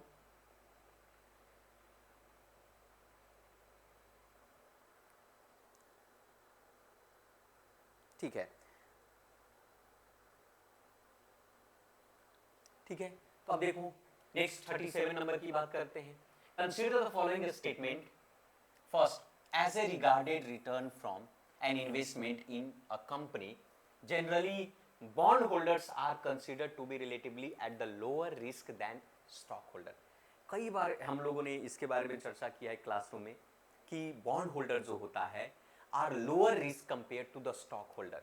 बॉन्ड का क्या है, एक फिक्स इंटरेस्ट रेट मिल रहा है, तो बॉन्ड के पास जो है, bond holder receive a fix interest rate आपका, तो इस पॉइंट ऑफ व्यू से उसको रीपेमेंट तो मिलेगा, जबकि शेयर होल्डर के बारे में हमें नहीं पता कि मार्केट में क्या चल रहा है। मार्केट अगर फ्लैक्चुएट कर गई मार्केट में तो जाहिर सी बात है मार्केट अगर डिस्टर्ब हो गई तो आप भी डिस्टर्ब हो जाएंगे। तो पहला स्टेटमेंट तो आपका करेक्ट है। दूसरा, bond holder are lender to a company where stock holder are owner. अब दूसरा स्टेटमेंट भी सही है कि बॉन्ड होल्डर क्या है, लेंडर है भाई, वो डेप्टर आपका लेंडर है आपका, जाहिर सी बात है उसको पहले पेमेंट करना पड़ेगा, तो bond holders are lender stock holders are, ये भी सही है आपका। तीसरा, repayment purpose bond holders are, अभी देखो आगे आपका ये सेम क्वेश्चन हमारे नोट्स का आपको दिख जाएगा आपको कि बॉन्ड होल्डर को प्रायोरिटाइज सबसे पहले करा। मान लिया कि कंपनी ने प्रॉफिट कमाया, तो प्रॉफिट कमाया तो सबसे पहले पैसा हमको किसको देना पड़ेगा, जाहिर सी बात है कि बॉन्ड होल्डर को सबसे पहले पैसा देना पड़ेगा। तो तीनों स्टेटमेंट जो है करेक्ट है और एक दूसरे को एक्सप्लेन कर रहा है, तो इसके अकॉर्डिंग करेक्ट आंसर क्या होगा, ए होगा आपका। क्वेश्चन आंसर ए होगा, क्वेश्चन ए।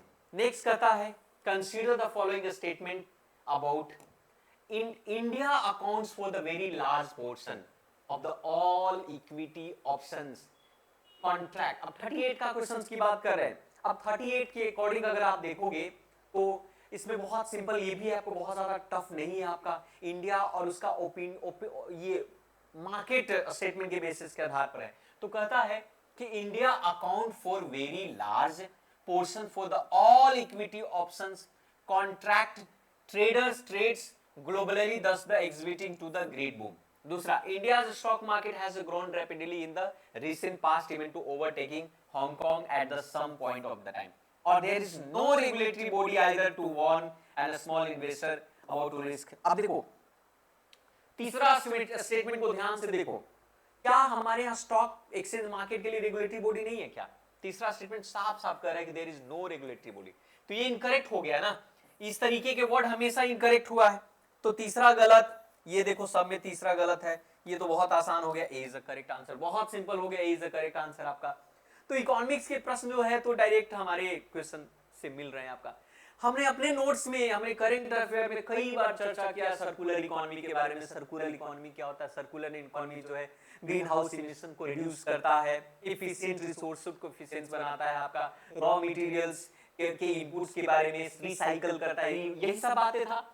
अब नेक्स्ट जो है वही इसके बारे में चर्चा हो रही है आपका, तो कहता है कि सर्कुलर इकोनॉमी से रिलेटेड की circular economy reduce the emission for green house gases, ये भी बात सही है भाई, पहला स्टेटमेंट अगर देखोगे तो सही है आपका। दूसरा, circular economy reduce the use of raw material, ये भी बात सही है। Circular economy reduce the wastage, ये भी, तीनों सही है यार, बहुत आसान प्रश्न पूछा इकोनॉमी ने, बहुत आसान, ये सारे हमारे नोट्स से मिल रहे हैं आपका। देखो नेक्स्ट, ये भी नोट्स का ही पार्ट है, आपको दिखा दूंगा आपको। नेक्स्ट क्वेश्चन जो है आपका कैपिटल रिसिप्ट के बारे में हमने कई बार बजट में हमने ये चर्चा किया था भाई, कई बार कैपिटल रिसिप्ट क्या होता है, रेवेन्यू क्या होता है, गवर्नमेंट की लायबिलिटीज के बारे में आपका।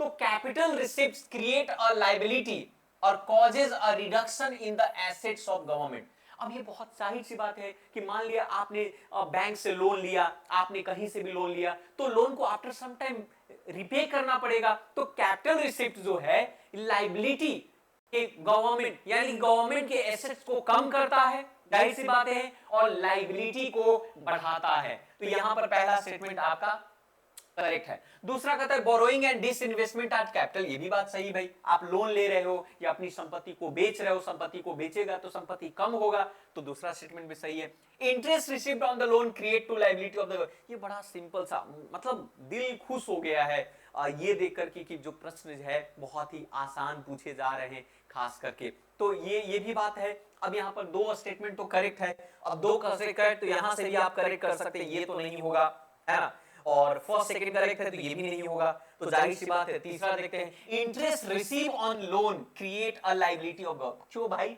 इंटरेस्ट, अगर इंटरेस्ट रिसीव किया लोन के थ्रू तो रेवेन्यू रिसिप्ट हुआ, कैपिटल रिसिप्ट नहीं है, रेवेन्यू रिसिप्ट का पार्ट हो गया, तो तीसरा स्टेटमेंट जो है इनकरेक्ट है, यानी A is the correct answer, A is the correct answer. Next चलो आप 41 नंबर में चले जाओ, ये थोड़ा सा ये नेटो से रिलेटेड, नेटो के बारे में भी हमने कई बार चर्चा की अपने करंट अफेयर में, नेटो के बारे, ठीक है। अब देखिए हमने ये चीजें देखा आपका, तो इस तरीके से 40 बहुत ही सिंपल क्वेश्चंस आपको पूछे गए, हमने देखा ये किसका करेक्ट आंसर, 40 का क्वेश्चन का आंसर, करेक्ट आंसर क्या होगा, ए होगा।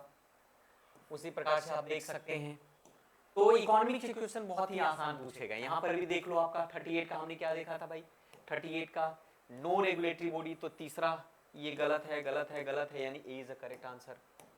उसी प्रकार से देखिए आप 40 के बाद 41 की बात करें तो 41 में कहता है कि हाउ मेनी अबव नेटो का, तो ऑस्ट्रिया पार्ट नहीं है नेटो का, बल्गेरिया है, क्रोएशिया है आपका, स्वीडन पार्ट है, इस बार जुड़ा है 2024 में, ये नहीं है आपका, और ये भी आपका, तो second third and fourth, second third and fourth यानी कि 1 2 3 4, यानी कि B is the correct answer. उसी प्रकार से हम बात कर सकते हैं, और 42nd क्या आपका, बोलिविया, कोलंबिया, ये आपके एंडीज रिवर से पास करते हैं, तो आपको बता दूं कि इसमें देख सकते हैं इसका करेक्ट आंसर होगा बोलिविया, जो कोलंबिया और ये वेनेजुएला, ये सारे पास करते हैं, तो ये भी होगा आपका, ये भी आपका, ये नहीं होगा आपका कोलंबिया, और ये पराग्वे ये नहीं है आपका, तो इसमें विचार है, तो कह सकते हैं सी इज द करेक्ट आंसर आपका। उसी प्रकार से 43 की बात करें तो लेक तंजानिया जो है, सिर्फ लेक तंजानिया जो है इक्वेटर से पास करता है, तो A is the correct answer इसका होगा। उसी प्रकार से 44 की बात करें तो सबसे ज्यादा जो है 2022-23 में इंडिया जो है वर्ल्ड में सबसे ज्यादा एक्सपोर्ट करता है, उसी प्रकार से 30 से ज्यादा वैरायटी भी है, और आपको महाराष्ट्र तेलंगाना टॉप है आपका, तो ये भी इसके अकॉर्डिंग देखोगे तो करेक्ट आंसर आपका क्या होना चाहिए, डी होना चाहिए, ये डी होना चाहिए। हर साल इस तरीके के प्रश्न यूपीएससी पूछती है। उसी प्रकार से हम बात करें कि 45 में कहता है कि कॉन्टिनेंटल ड्रिप थ्योरी के बारे में चर्चा करता है, कॉन्टिनेंटल ड्रिप थ्योरी के बारे में चर्चा करता है, the belt of ancient rock from the Brazil coast, और दूसरा द गोल्ड डिपॉजिट घना का भी deprived from the Brazil plateau. उसके बाद Gondwana system sediment from India known to have a different, ये भी अगर आप देखोगे तीनों स्टेटमेंट आपका करेक्ट है, यानी कि C is the correct answer. ये भी पहले भी प्रश्न पूछ चुका है, लेकिन थोड़ा सा इसने प्रश्न को घुमाने की कोशिश की है। उसी प्रकार से 46 में कहता है कि the amount of dust particle in the atmosphere more than सब ट्रॉपिकल और टेम्परेट एरिया, बिल्कुल नहीं, टेम्परेट एरिया में कहां से डस्ट होगा साहब, तो पहला तो नहीं होगा, सब ट्रॉपिकल और temperate area have a dry, ये बात सही है, बर्फीली इलाका में, तो इसका करेक्ट आंसर डी होगा, डी होगा। उसी प्रकार से आप देख सकते हैं क्वेश्चन नंबर 47 की तरफ चलते हैं। 47 की अगर हम चर्चा करें, 47 की अगर हम चर्चा करें तो इस तरीके के जो प्रश्न यूपीएससी कई बार पूछ लेती है, ठीक है, कई बार पूछ लेती है, ठीक है, तो इस तरीके से। उसी प्रकार से 47 की बात करते हैं, January in the northern hemisphere the isothermal main equatorwards to while to crossing to the land mass poleward while crossing to the ocean, सही बात है। इन जनवरी the air over the ocean is warmer than over the land mass in the northern, ये दोनों statement जो है आपका correct है, तो इसके अकॉर्डिंग ए इसका करेक्ट आंसर होगा।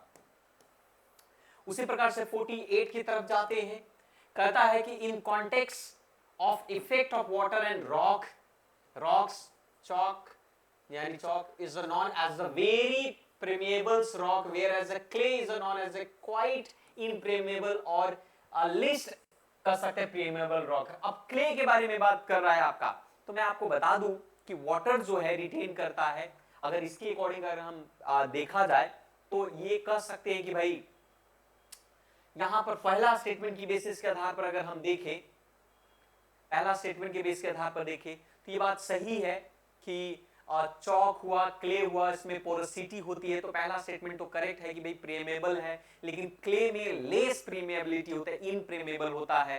चौक जो होता है पोरस होता है, वो आसानी से वाटर को एब्जॉर्ब कर लेता है वहीं पर, तो पहला स्टेटमेंट तो करेक्ट है आपका। दूसरा, चौक पोरस होता है और आसानी से वाटर का, तो ये भी करेक्ट है। Clay is not at all the porous. अब ये कह रहा है तीसरा स्टेटमेंट कि क्ले इज नॉट पोरस, ये पोरस नहीं होता है क्योंकि ये वाटर को रिटेन नहीं कर सकता है, ये ड्रेन पुअरली होता है। तो इसके अकॉर्डिंग अगर देखोगे तो सारे स्टेटमेंट करेक्ट है आपका, और सेकंड थर्ड को भी एक्सप्लेन कर रहा है, तो इसका करेक्ट आंसर ए होगा आपका। करेक्ट आंसर क्या होगा? ए होगा। तो ज्योग्राफी से अच्छा खासा प्रश्न यूपीएससी ने इस बार पूछाएगा। उसी प्रकार से चलो 49 की तरफ चलते हैं। 49 कहता है कि without the atmosphere temperature would be well below the freezing point everywhere on the earth surface। अब यहां पर देख सकते हैं कि without atmosphere earth surface temperature would be, आप कह सकते हैं क्या होगा, everywhere on the earth surface freezing point। ये भी बात सही, टेम्परेचर नहीं होता तो हर जगह फ्रीज होता। heat absorbed and trapped by the atmosphere maintain our planet's average, ये भी बात सही है आपका, दूसरा स्टेटमेंट भी सही है आपका। और तीसरा, एटमॉस्फेयर पर गैस लाइक का कार्बन डाइऑक्साइड जो है पर्टिकुलरली गुड है एब्जॉर्बिंग और ट्रैपिंग। तो ये तीनों स्टेटमेंट आपका इसके अकॉर्डिंग जो है तीन स्टेटमेंट है, और तीनों स्टेटमेंट जो है एक तरीके का करेक्ट है आपका। तो first second third is correct यहां पर, यानी कि C is the correct answer. तो ये ज्योग्राफी का अच्छा खासा प्रश्न पूछ लिया है। अब चलते हैं, एक करंट अफेयर से रिलेटेड है, खास करके स्कीम से रिलेटेड है, राष्ट्रीय गोकुल मिशन। इसके बारे में हमने चर्चा किया है, एग्जाम में कई बार हमने किया है। तो राष्ट्रीय, it is important for uplifting of the rural poor as a majority of the low producing indigenous animal are with the small and the marginal farmer are landless labor।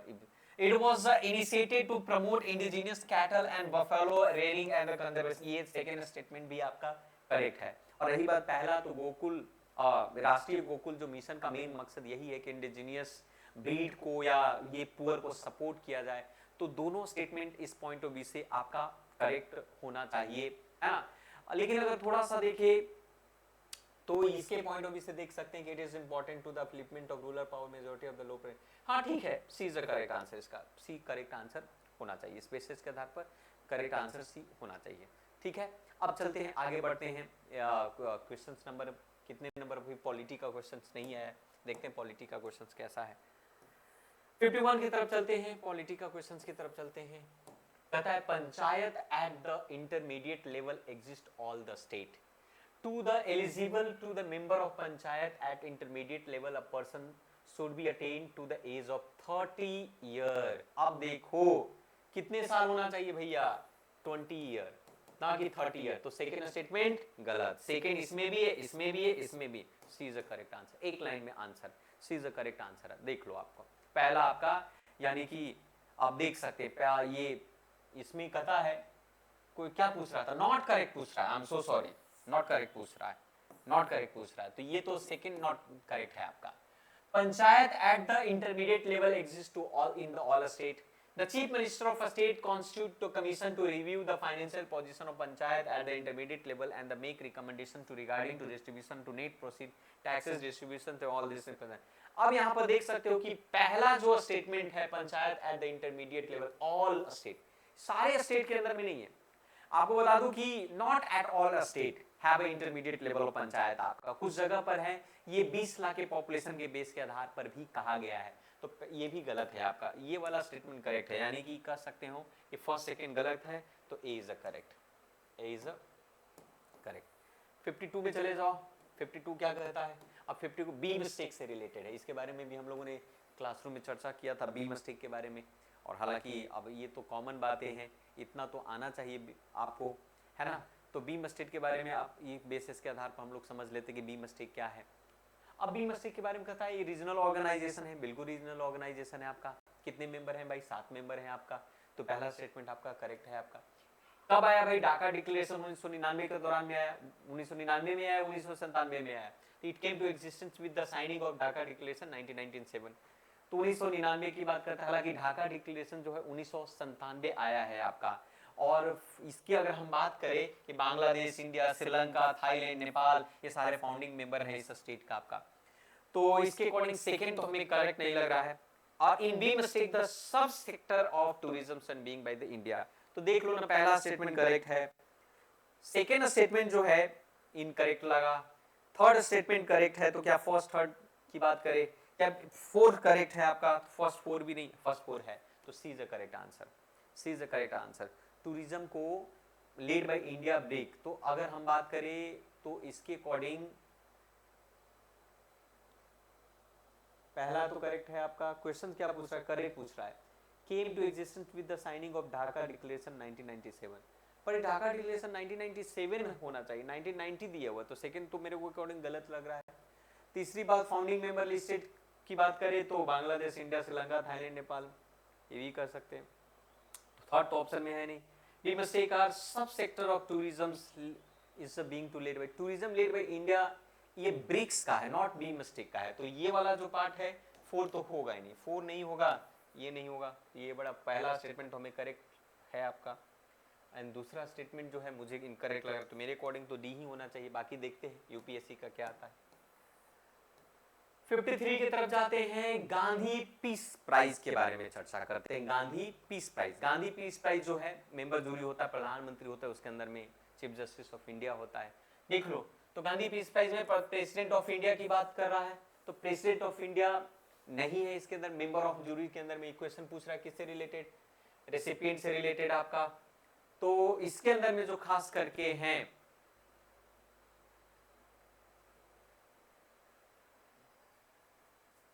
correct using who among the following is a member to jury to select to recipient Gandhi Peace Prize।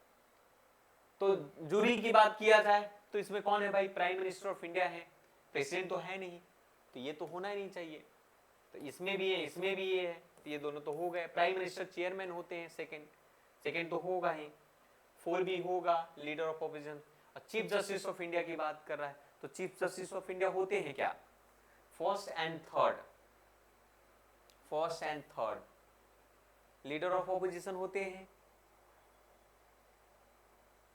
हो सकते हैं आपका। तो president तो नहीं होते हैं। तो मुझे लगता है कि वन एंड थर्ड होना चाहिए, वन एंड थर्ड होना चाहिए, हो सकता है। वन एंड थर्ड बिल्कुल नहीं भाई, वन एंड थर्ड क्यों होगा? प्रेसिडेंट तो होगा ही नहीं। तो प्रेसिडेंट नहीं होगा, कहता है कि jury to select to recipients की बात करें तो प्रेसिडेंट तो है नहीं। प्रेसिडेंट तो इसमें भी, इसमें है, ये तो होगा ही नहीं। हाँ, सेकेंड और फोर, सेकेंड एंड फोर, या सेकेंड और थर्ड, चलो इसको रखते हैं इसमें। मेरे को अकॉर्डिंग देखा जाए तो सेकेंड थर्ड या सेकेंड फोर ही होना चाहिए। देख लेते हैं इसको, इसके बारे में हम, उसका नाम अजीब सा ऑप्शन बना रखा है। 53, 54 की बात करते हैं। 54 जीपीएस। अब GPS aided geo augmented navigations, Gagan used to system to ground station to provide necessary, है ना, ऑगमेंटेड। गगन के बारे में पहले भी गगन के बारे में यूपीएससी ने क्वेश्चन पूछा है आपका, ठीक है। तो गगन जो है अब ये क्या करता है? It is design to provide additional accuracy and integrity. It will allow to more uniform and the high quality of traffic management. It will provide to benefit only in aviation but not other made of transportation. अब देख लो ना, ये तीसरा statement only और not शब्द का प्रयोग हो रहा है। तो बाकी में तो करेगा भाई, तो तीसरा में तो करेगा नहीं। तो A is a correct answer, A is a correct answer. Next की बात कर सकते हैं 55 में। Consider the following statement regarding to AI action summit held in the Grand Palais Paris 2025 से रिलेटेड है आपका। तो आपको बता दूं कि ये थोड़ा सा टफ हो गया है आपका इस केसेस के आधार पर। तो फिर भी मैं आपको बताऊं कि को chair with India event to building, इसका करेक्ट आंसर होगा along with the other country, USA, UK, सब लोग साइन किया एआई को लेकर, ये भी आया था चर्चा में। इसका सी आंसर होगा 55 का। 56 की तरफ अगर हम चर्चा करें तो 56 international year of women farmer. अब वीमेन फार्मर की बात हो रही है आपका, एक आया इस बार का अगर देखा जाए इंटरनेशनल ईयर्स में आपका, तो 2026 में कहता है international year of women farmer. अब ये अगर वीमेन फार्मर की बात करें तो ये कन्फर्मेशन नहीं है आपका। तो पहला तो स्टेटमेंट मेरे को नहीं लग रहा है। दूसरा, international year of sustainable and resilient tourism की बात करें, ये 2027 में आपका हुआ था। International year of peace and trust की बात करें तो ये आपको 2025 में, और asteroid, international year of asteroid awareness of planetary की बात करें तो 2029 में हुआ। यानी कि अगर देखा गया तो 3 स्टेटमेंट इसमें करेक्ट है, तो 3 स्टेटमेंट करेक्ट है, तो यानी कि C is the correct answer. थोड़ा सा टफ इधर पूछ रहा है आपका, टफ टाइप का थोड़ा सा दिखने लगा। अब ब्रिक्स की बात करते हैं। 16 BRICS summit was held to under the chairman of Russia in Kazan. अब ये देखो इस बार ब्रिक्स हुआ था, तो इस बार जब ब्रिक्स हुआ था तो जाहिर सी बात है कि आप देख सकते हैं इस पॉइंट ऑफ व्यू से की बेसिस के आधार पर, तो इस बार ब्रिक्स में कजान में हुआ था, है कि नहीं? कजान में हुआ था क्या? साउथ अफ्रीका पे। आपको 16वीं ब्रिक्स 2024 का ये रशिया ने चेयर नहीं किया है कजान के अंदर में, ये साउथ अफ्रीका में हुआ था आपका, कजान में नहीं हुआ था। तो 16 जो हुआ था आपका ब्रिक्स, ये 2024 की बात है, 2024 की बात है। तो पहला स्टेटमेंट गलत, क्योंकि करेक्ट पूछ रहा है तो पहला स्टेटमेंट गलत, तो पहला गलत, पहला गलत, पहला गलत। दूसरा पॉइंट है आपका, Indonesia has become a full member of the BRICS. Indonesia जो है ब्रिक्स का कहता है कि फुल मेंबर है। अब ये लो आपका क्वेश्चन है, करेक्ट पूछ रहा है आपका, तो सिर्फ फुल मेंबर नहीं है आपका, ब्रिक्स का फुल मेंबर इंडोनेशिया नहीं है। And the theme of the 16 BRICS में आपका जस्ट टू ग्लोबल डेवलपमेंट, तो इसका मुझे लगता है कि इसका करेक्ट आंसर क्या होगा? डी होगा। 57 का डी होना चाहिए।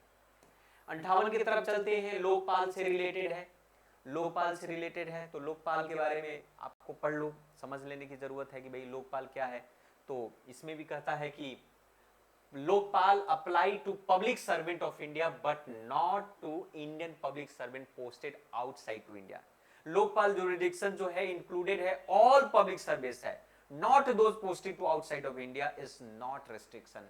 तो ये देख सकते हो कि पहला स्टेटमेंट आपका इनकरेक्ट हो गया आपका। चेयरमैन की बात करें, आपका फॉर्मर सीजेआई होते हैं आपका chairperson shall be not be member of parliament और member of legislative assembly and only chief justice of India whether incumbent retired has its chairman।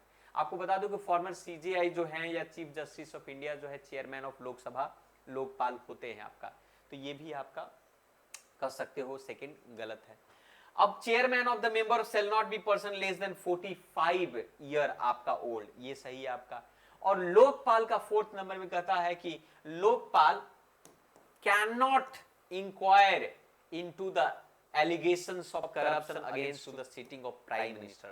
अब ये लो 4th स्टेटमेंट, ये बात सही कि अगर लोकपाल कैनॉट इन्वेस्टिगेट नहीं कर सकता है प्राइम मिनिस्टर किसी सर्टेन मैटर पर, तो ये आप कर सकते हो। तो सेकेंड थर्ड जो है एक तरीके का करेक्ट है, लेकिन यहाँ पर अगर हम बात करें फर्स्ट फोर फैक्चुअली थोड़ा सा इसके अंदर में लोकपाल से रिलेटेड है, तो मेरे अकॉर्डिंग जो बेस्ट आंसर अगर देखोगे जिसमें बहुत कम एरर है वो आपका 1 and 4 है, 1 and 4 यानी कि C is the correct answer होगा। उसी प्रकार से चलिए 59 की तरफ आते हैं। 59 कहता है कि first kho kho world cup हुआ है। वर्ल्ड कप में खो खो खेल है आपका, खेल से बहुत कम यूपीएससी न के बराबर पूछती है, लेकिन यहाँ पर first kho kho world cup देखने को मिला जो कि दिल्ली में हुआ है आपका, है ना। तो दिल्ली में आपका इवेंट कहाँ में हुआ? दिल्ली में हुआ है, तो पहला स्टेटमेंट तो करेक्ट है। दूसरा, इंडिया कहता है Indian men beat to Nepal with the score of 78 और 40 में आपका ये भी बात सही है। और India women beat Nepal with the score, Indian women beat to Nepal with the score of 54 और 30 में। तो खो खो ये तीनों स्टेटमेंट करेक्ट है आपका, तो करेक्ट आंसर क्या होगा? डी होगा, करेक्ट आंसर डी होगा। 60 की बात करते हैं, फाइनल 4। अब देखो इस बार यूपीएससी ने खेल से क्वेश्चंस पूछ रहा है आपका पूरी अच्छी तरीके से।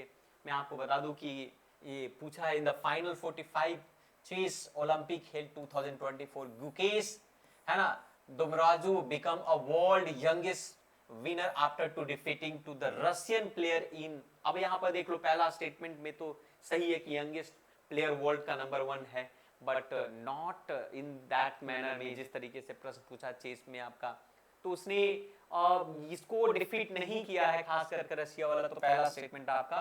दूसरा कहता है कि जो ये सेकेंड वाला स्टेटमेंट में कहता है कि जो अभिमन्यु, ये इसकी बात किया जाए कि इनका अभिमन्यु जो मिश्रा है, American player, chess player, hold to record to becoming world youngest ever to, आप कह सकते हैं कि ग्रैंड मास्टर।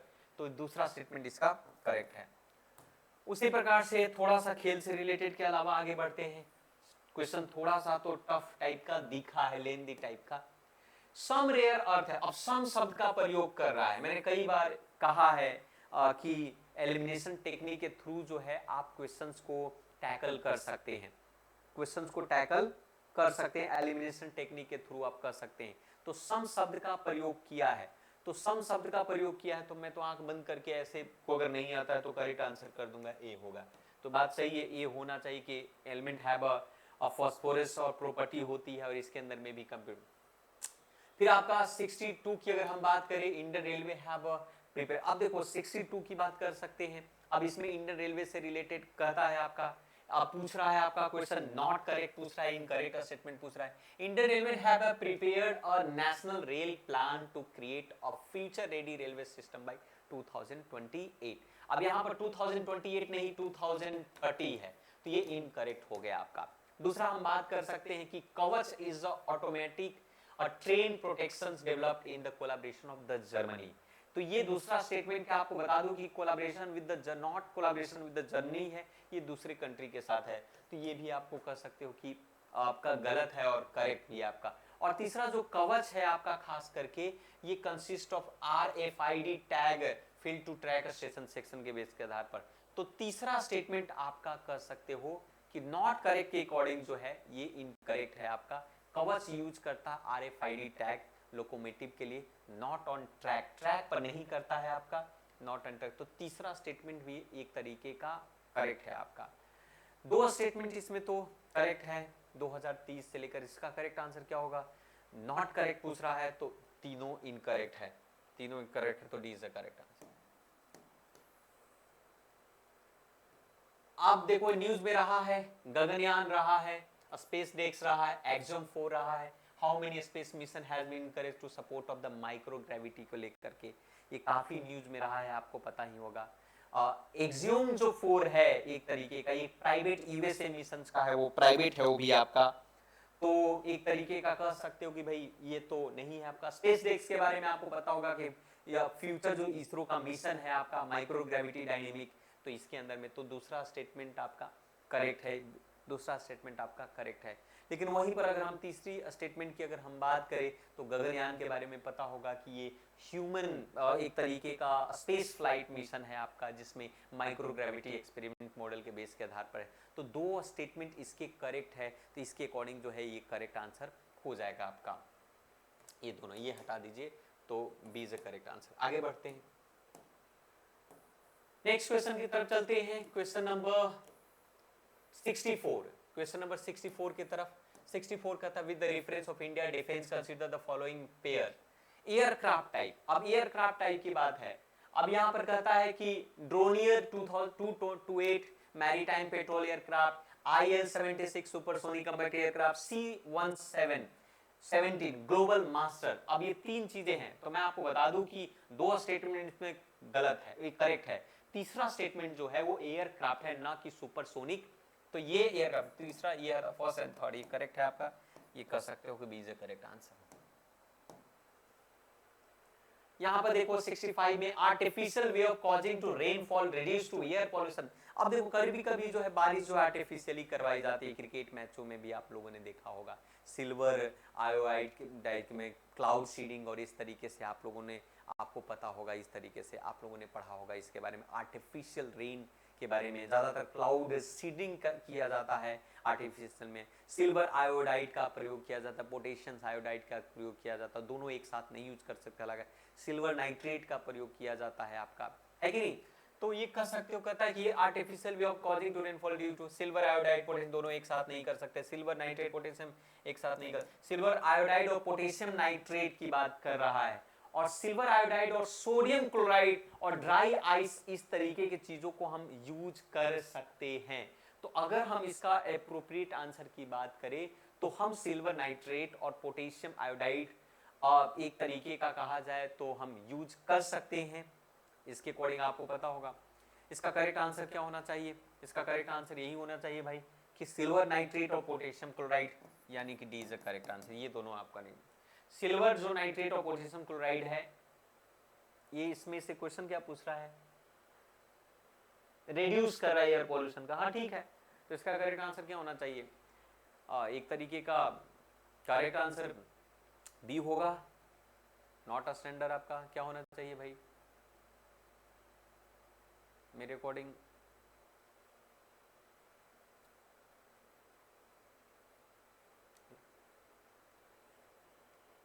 मुझे लगता है सिल्वर आयोडाइड और पोटेशियम आयोडाइड भी होगा, सिल्वर आयोडाइड और पोटेशियम आयोडाइड होना चाहिए। सिल्वर नाइट्रेट ए होगा इसका, चलो ए देख लेते हैं। अब पार्डेनिंग पावर की बात करते हैं। प्रेसिडेंट ऑफ इंडिया की पार्डेनिंग पावर आपको पता ही होगा, आर्टिकल 72 के अंदर में ये बात करता है ना।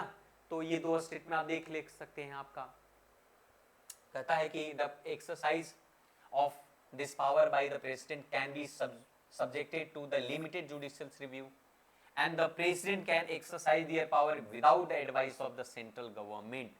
दो स्टेटमेंट हैं, करेक्ट पूछ रहा है।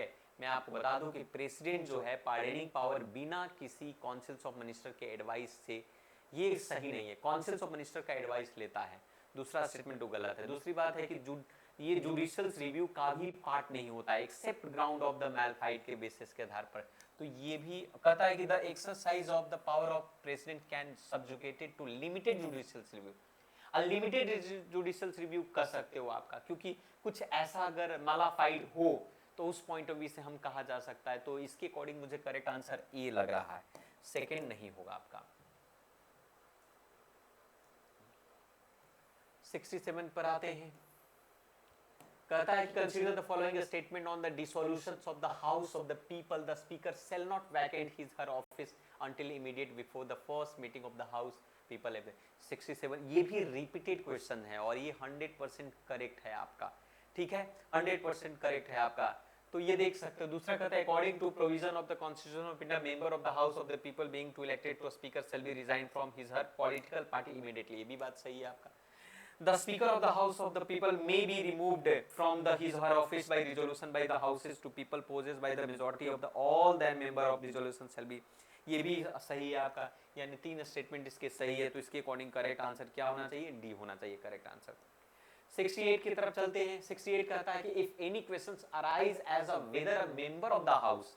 अब यहाँ पर देख सकते हो 68 के अंदर में अगर हम देखा जाए तो डिस्क्वालिफिकेशन से रिलेटेड क्वेश्चन कहा गया है कि if any questions arise as a whether a member of the house, whether the member of the house of the people has become a subject to disqualification under the 10th schedule of the and the president decision are according with the opinion of the councils of minister as a final। मैं आपको बता दूं कि decision जो है taken speaker के द्वारा लिया जाता है, ना कि प्रेसिडेंट के द्वारा in the case of Lok Sabha के केस में। तो पहला स्टेटमेंट आपका गलत है। दूसरा कहता है कि there is no mention of the word political party in the constitution of India. ये एंटी डिफेक्शंस लॉ की बात की गई है, आपको ये करेक्ट है। कॉन्स्टिट्यूशन में मेंशन नहीं किया पॉलिटिकल पार्टी ओरिजिनली, ये आपको एंटी डिफेक्शंस लॉ की बात करता है। तो सेकेंड स्टेटमेंट आपका करेक्ट है, आपका सेकेंड स्टेटमेंट आपका करेक्ट है। उसी प्रकार से अगर हम बात करें नेक्स्ट क्वेश्चन की तरफ हम चले,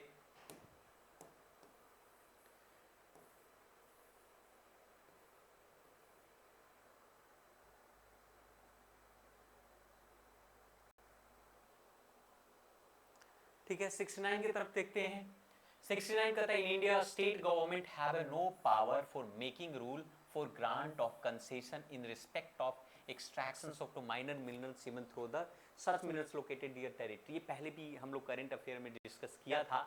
तो ये कह सकते हैं 69 के अंदर में ये इनकरेक्ट है कि गवर्नमेंट के पास पावर होता है कि उससे रिलेटेड माइनर मिनरल से रिलेटेड रूल बना सके। ये mine minerals development act regulation act 1957 के अंदर में। तो ये स्टेटमेंट आपका इनकरेक्ट हो गया आपका, ये हम लोगों ने चर्चा किया था। In India central government has a power to notify minor minerals under to, ये भी बात सही है आपका। तो इसके अकॉर्डिंग करेक्ट आंसर क्या होगा, इसके अकॉर्डिंग करेक्ट आंसर पहला इनकरेक्ट है, दूसरा करेक्ट है। तो जाहिर सी बात है कि इसका करेक्ट आंसर क्या होना चाहिए। अब पहला आपका गलत है तो डी करेक्ट आंसर होना चाहिए। क्या होना चाहिए, डी होना चाहिए, ठीक है।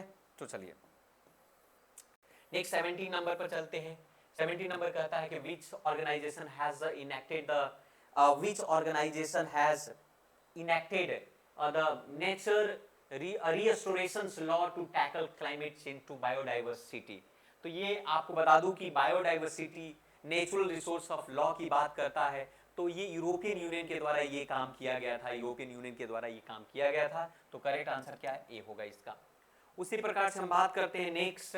एक क्वेश्चन पूछा है आपका, मैथमेटिक्स टाइप का पूछा है परंतु है नहीं। Suppose that revenue expenditure 80,000 crore है और रेवेन्यू रिसिप्ट जो है आपका गवर्नमेंट का 60,000 करोड़ है। तो government budget also show borrowing of the 10,000 crore, interest payment of 6,000 crore, which of the following statement is correct? Revenue deficit कितना होगा? तो नाम ली कि रेवेन्यू एक्सपेंडिचर 80 है, रिसिप्ट जो है 60,000 है, बोरोइंग जो है आपका 10,000। तो इंटरेस्ट पेमेंट की बात करें, ये क्या करा है? Interest payment 60। तो इसमें थोड़ा सा कैलकुलेट, तो 80 में से 60 आपको उड़ा, तो रेवेन्यू डेफिसिट कितना होना चाहिए? 20,000 होना चाहिए। बात सही। 80 में से 60,000 दो। फिजिकल डेफिसिट की बात करें तो फिजिकल डेफिसिट जो होता है बोरोइंग इक्वल टू आप एक तरीके से 10,000 जो है वो जो आपको फिजिकल डेफिसिट वो तो बोरोइंग्स के बेसिस के आधार पर होता है आपका। तो दूसरा जो स्टेटमेंट है आपका जो फिजिकल डेफिसिट जो होगा वो 10,000 होगा। प्राइमरी डेफिसिट की बात करेंगे, ये थोड़ा सा ट्रिकी टाइप का क्वेश्चंस बना करके आपसे पूछा है आपका। प्राइमरी डेफिसिट 4,000 करोड़ 4,000 करोड़ होगा। आप 10 में से 6 हटा दो, आपका इंटरेस्ट को हटा दिया जाता है। तो इसका करेक्ट आंसर डी होगा आपका। ये फॉर्मूला ना पूछकर डायरेक्ट यही पूछ दिया। उसी प्रकार से हम बात कर सकते हैं, India is one of the founding member of international north south transport corridor, multi modal transport corridor, which will the correct? ये भी हम लोगों ने क्लासरूम में पूरी तरीके से डिस्कस किया है। और 72 को इंस्टैट के बारे में आपको बता दूं कि इंडिया और यूरोप को कनेक्ट कर रहा है अजरबैजान ईरान से होते हुए आपका। तो इंडिया यूरोप के कदर, तो ये कह सकते हो उसका करेक्ट आंसर क्या होगा? डी होगा आपका। ये हम लोगों ने मिडिल को हम लोग कनेक्ट, वेस्ट को कनेक्ट करने की कोशिश करें यूरोप से लेकर। कहता है कि of the two major ethanol producers in the world, Brazil and United States of America, the former produced to more ethanol than later। दूसरे प्रकार से यहां पर आप देखो, ये जो क्वेश्चन है ब्राजील और इसके बारे में टॉप इथेनॉल के प्रोड्यूसर्स की बात कर रहा है ना? तो देख सकते हो। दूसरा कहता है कि unlike in United State of America where the corn is the principal of feedstock for ethanol production, sugarcane. तो ये दोनों स्टेटमेंट करेक्ट है। तो दोनों स्टेटमेंट करेक्ट है, तो जाहिर सी बात है इसका करेक्ट आंसर क्या होगा भाई? दोनों स्टेटमेंट करेक्ट है तो ए होना चाहिए, इसका ए होगा। नेक्स्ट का कहता है 74 में आपका वर्ल्ड बैंक के बारे में कि world bank warn that India could become one of the first place where wet bulb temperature routinely exceeded 35, which of the following statement are best reflect to implementation of the। अब देखो, peninsular India will be mostly likely to suffer from flooding, tropical cyclone and drought, and survival of animal including to humans will be affected as a seedling their body to heat through the आपका कह सकते हैं perspiration become too difficult। तो ये जो question जो है एक तरीके का जो क्वेश्चन नंबर 74 के बारे में हम लोगों ने अगर देखा जाए तो थोड़ा सा ये अलग तरीके का क्वेश्चन है, लेकिन पॉजिटिविटी को अगर फाइंड आउट करोगे तो ये क्वेश्चंस भी आपको करेक्ट ही दिखेगा। ये बात सही है कि भाई लाइकली सफर करता है फ्लडिंग, ट्रॉपिकल साइक्लोन, ड्रॉट से, है ना, सर्वाइवल एनिमल के अलावा भी ह्यूमन में। तो यह इसका करेक्ट आंसर भी सी होगा। नेक्स्ट हम देख सकते हैं, कहता है कि a country is fiscal deficit stand at the 50,000 crore, it is receiving 10,000 crore through the non debt creating capital receipt, the country interest liability जो है 1,500 करोड़ का, what is the gross primary deficit। अब ये प्राइमरी डेफिसिट के बारे में question पूछ रहा है, सेम लाइक दैट कि दो क्वेश्चन एक ही पैटर्न का पूछा। फिजिकल डेफिसिट 50,000 है, 10,000 ये है आपका, और तो फिजिकल क्या होता है primary deficit? Physical deficit minus interest payment होता है। तो physical deficit minus interest payment का मतलब क्या हो गया भाई? सिंपल सी देखा जाए तो दोनों को आप घटा दो। 50,000 में से 15,000 को घटाओगे तो 48,500 होना चाहिए। तो किधर गया 48,500? A is the correct answer. Next 76 की बात करते हैं। ये थोड़ा सा आपको टाइम टेकिंग क्वेश्चंस पूछा है आपका, ये थोड़ा सा टाइम टेकिंग क्वेश्चन है आपका। ये देख सकते हो, टफ नहीं है, टाइम टेकिंग है आपका। लोगों को कंफ्यूज करने के लिए इस तरीके के प्रश्न जो है थोड़ा सा पूछे जा चुके हैं, ठीक है। तो ये बहुत ज्यादा इश्यूज वाले तो नहीं थे, लेकिन हाँ टाइम टेकिंग लगा होगा, काफी अच्छा खासा टाइम टेकिंग देखने को मिला होगा, ठीक है। अब चलिए, अब कहता है कंट्री 79 में कहता है कि how many countries are among to the there are other to India where intermediate merchant UPI, तो United, Germany, Singapore, Bangladesh, all 5 D is the correct answer है। पीएम सौर्य आप कह सकते हो कि घर मुक्ति योजना के through target installation 1 crore solar panel in the residence sector, ministry of new, ये भी बात सही है। The aim create two lakh of skill, ये भी D is the correct answer. तो इस तरीके के क्वेश्चन जो है आपको पूछेंगे। 81 की तरफ चलते हैं, 81 की तरफ चलते हैं। आपका 81 कहता है कि with the reference of Indian polity consider the following statement, an ordinance can amend any central act. अब यहां पर 81 में कहता है कि कोई भी सेंट्रल एक्ट के द्वारा ऑर्डिनेंस, ये बात सही है। Ordinance can abridge a fundamental rights, 100% गलत है आपका, ऐसा हो ही नहीं सकता है कि आप फंडामेंटल राइट्स को अब्रीज कर सके आपका। और ordinance can come into effect from the back date also, तो ये फर्स्ट एंड थर्ड ये करेक्ट है आपका, यानी कि C is the correct answer. उसी प्रकार से 82 की तरफ चलो। 82 में कहता है अरुणाचल प्रदेश के बारे में थोड़ा सा डिस्क्रिप्शन दिया हुआ है कि अरुणाचल प्रदेश क्या है भाई, त्रिपुरा के बारे में, इन सभी चीजों के बारे में आप देख सकते हो। तो Arunachal Pradesh capital named after to fort that state has be 2 national park. दूसरा, Nagaland the state came into existence of base of constitutional amendment, और त्रिपुरा जो है अब पार्ट सी का पार्ट था, तो ये भी C is the correct answer है। तीनों स्टेटमेंट मैंने कैलकुलेट किया है ना। 83 की तरफ जाते हैं। With the reference India consider the following inter state council, national security council और जोनल काउंसिल। ये यूपीएससी का रिपीटेड क्वेश्चन, इससे पहले यूपीएससी ने पूछ चुका है आपका। इंटर स्टेट काउंसिल जो आर्टिकल 263 के अंदर में आपको आता है, कॉन्स्टिट्यूशनलिटी की बात करता है। वहीं पर अगर नेशनल सिक्योरिटी काउंसिल की बात करते हैं, ये एग्जीक्यूटिव ऑर्डर से पास किया गया था 1998 के अंदर में, और जोनल काउंसिल जो है ये 1956 में रीऑर्गेनाइजेशन एक्ट के थ्रू आया था। लेकिन क्वेश्चन क्या कहता है भाई, क्वेश्चन कहता है कि ये बताओ कि इनमें से कॉन्स्टिट्यूशनल इंडिया क्या है, तो सिर्फ एक है, तो एक है, तो A is the correct answer, A is the correct answer. ठीक है,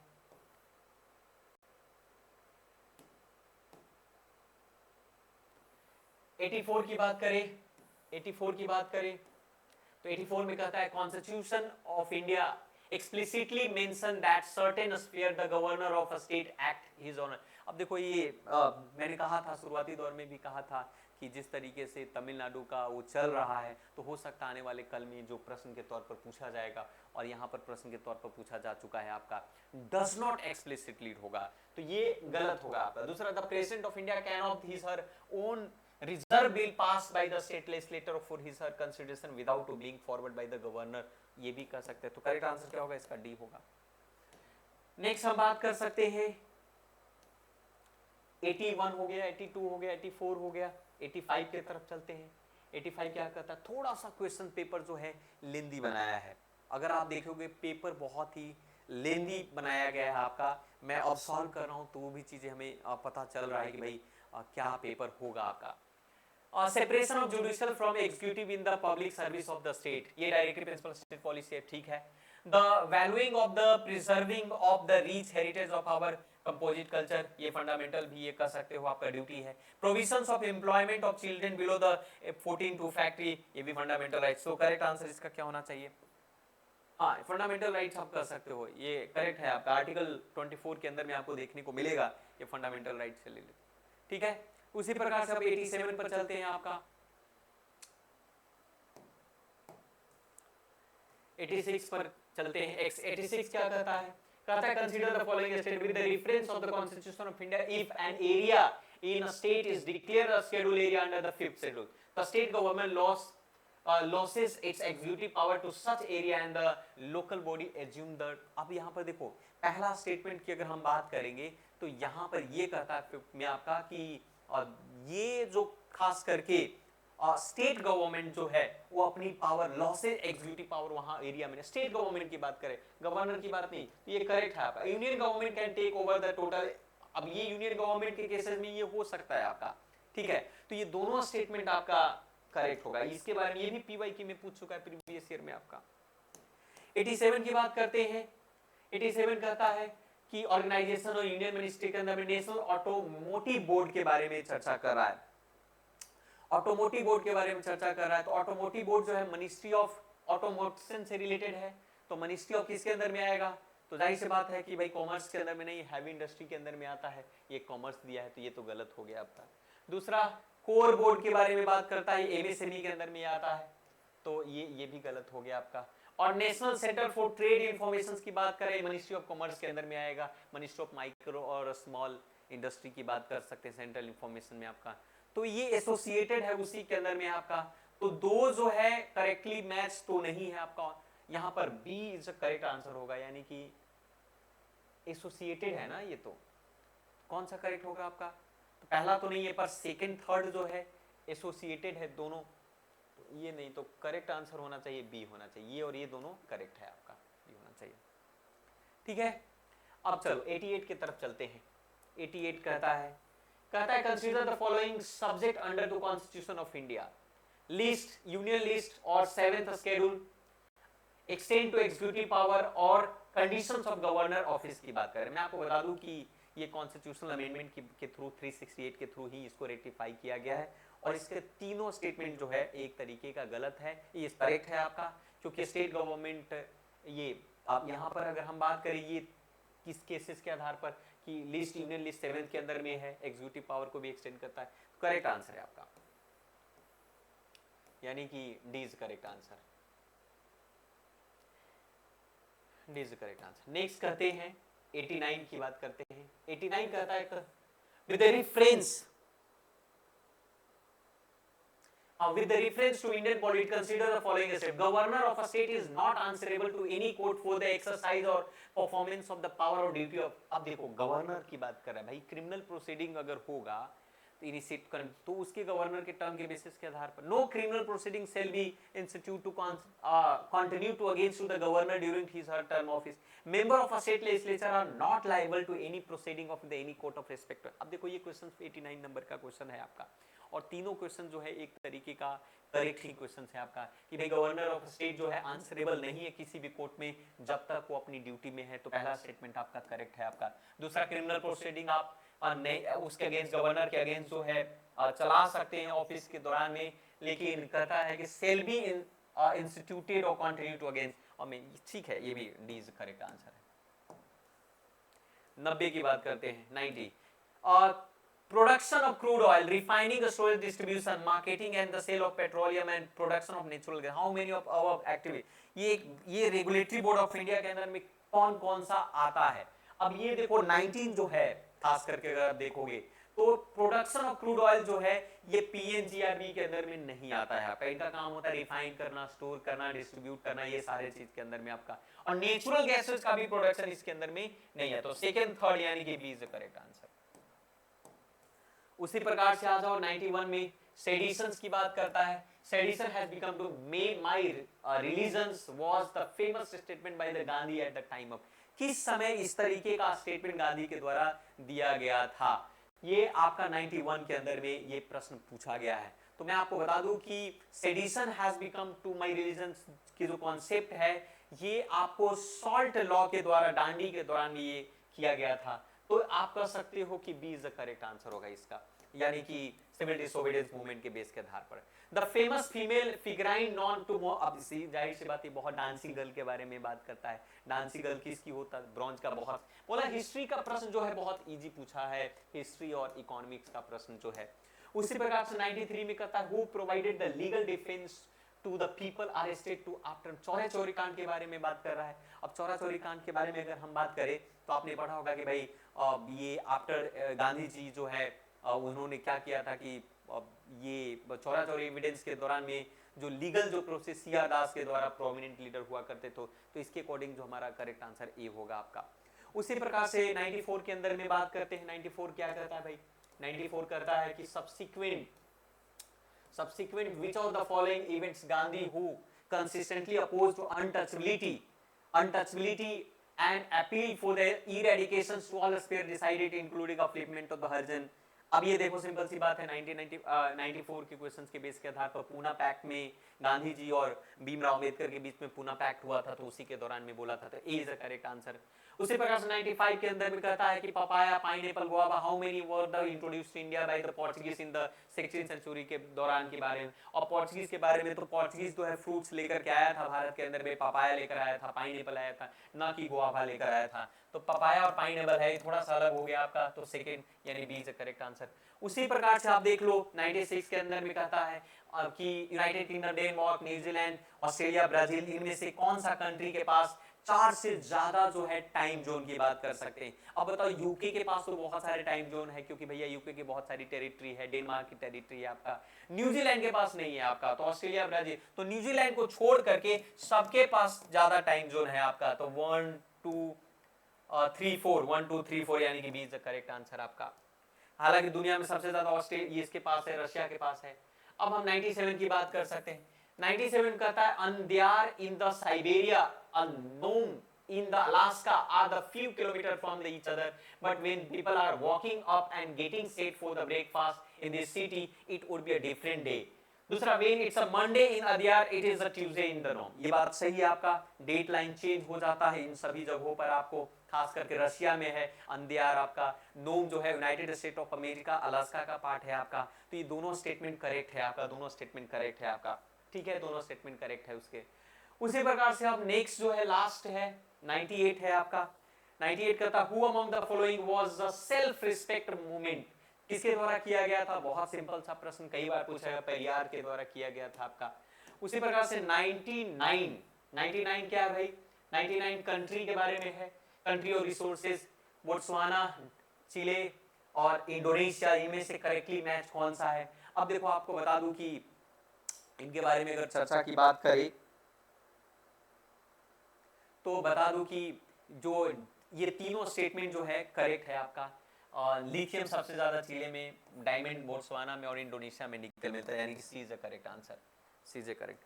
और लास्ट जो है बट नॉट लीस्ट, और थोड़ा सा क्वेश्चंस को लेंदी बना दिया गया हर तरीके से, 100 पर हम फाइनली आ चुके हैं। तो इस बेसिस के आधार पर फाइनल यही हुआ कि अब देख सकते हो कि तीनों नहीं है। अब देखो यहाँ पर मैलोरोर का जो है, मैं आपको बता दूं मैलरो का ये इटली में नहीं है, ये स्पेन में है, स्पेन में है आपका। और नॉर्मेंडीज जो है ये स्पेन में ना होकर फ्रांस में है आपका। और सर्डेनिया जो है ये इटली में है, तो थोड़ा सा ये चेंज कर दिया है आपका, तीनों गलत है, यानी कि डी इज करेक्ट। तो इस तरीके का जो पेपर जो था, पेपर लेंदी था, टफ नहीं था, थोड़ी लेंदी था पेपर। और मैं आशा करता हूं कि आप सभी लोगों ने अच्छा ही किया होगा। देखते हैं कट ऑफ की अगर हम बात करें तो कट ऑफ लास्ट ईयर की ही तरह 85 से 90 के बीच में ही कट ऑफ रहने वाली है, 85 से 90 के बीच में कट ऑफ रहने वाली। तो मिलते हैं दूसरे वीडियो में। इस चैनल को सब्सक्राइब करें, बेल आइकन को प्रेस करें और KBC IAS अकेडमी को ज्वाइन करें। थैंक यू वेरी मच, धन्यवाद, जय हिंद, जय भारत।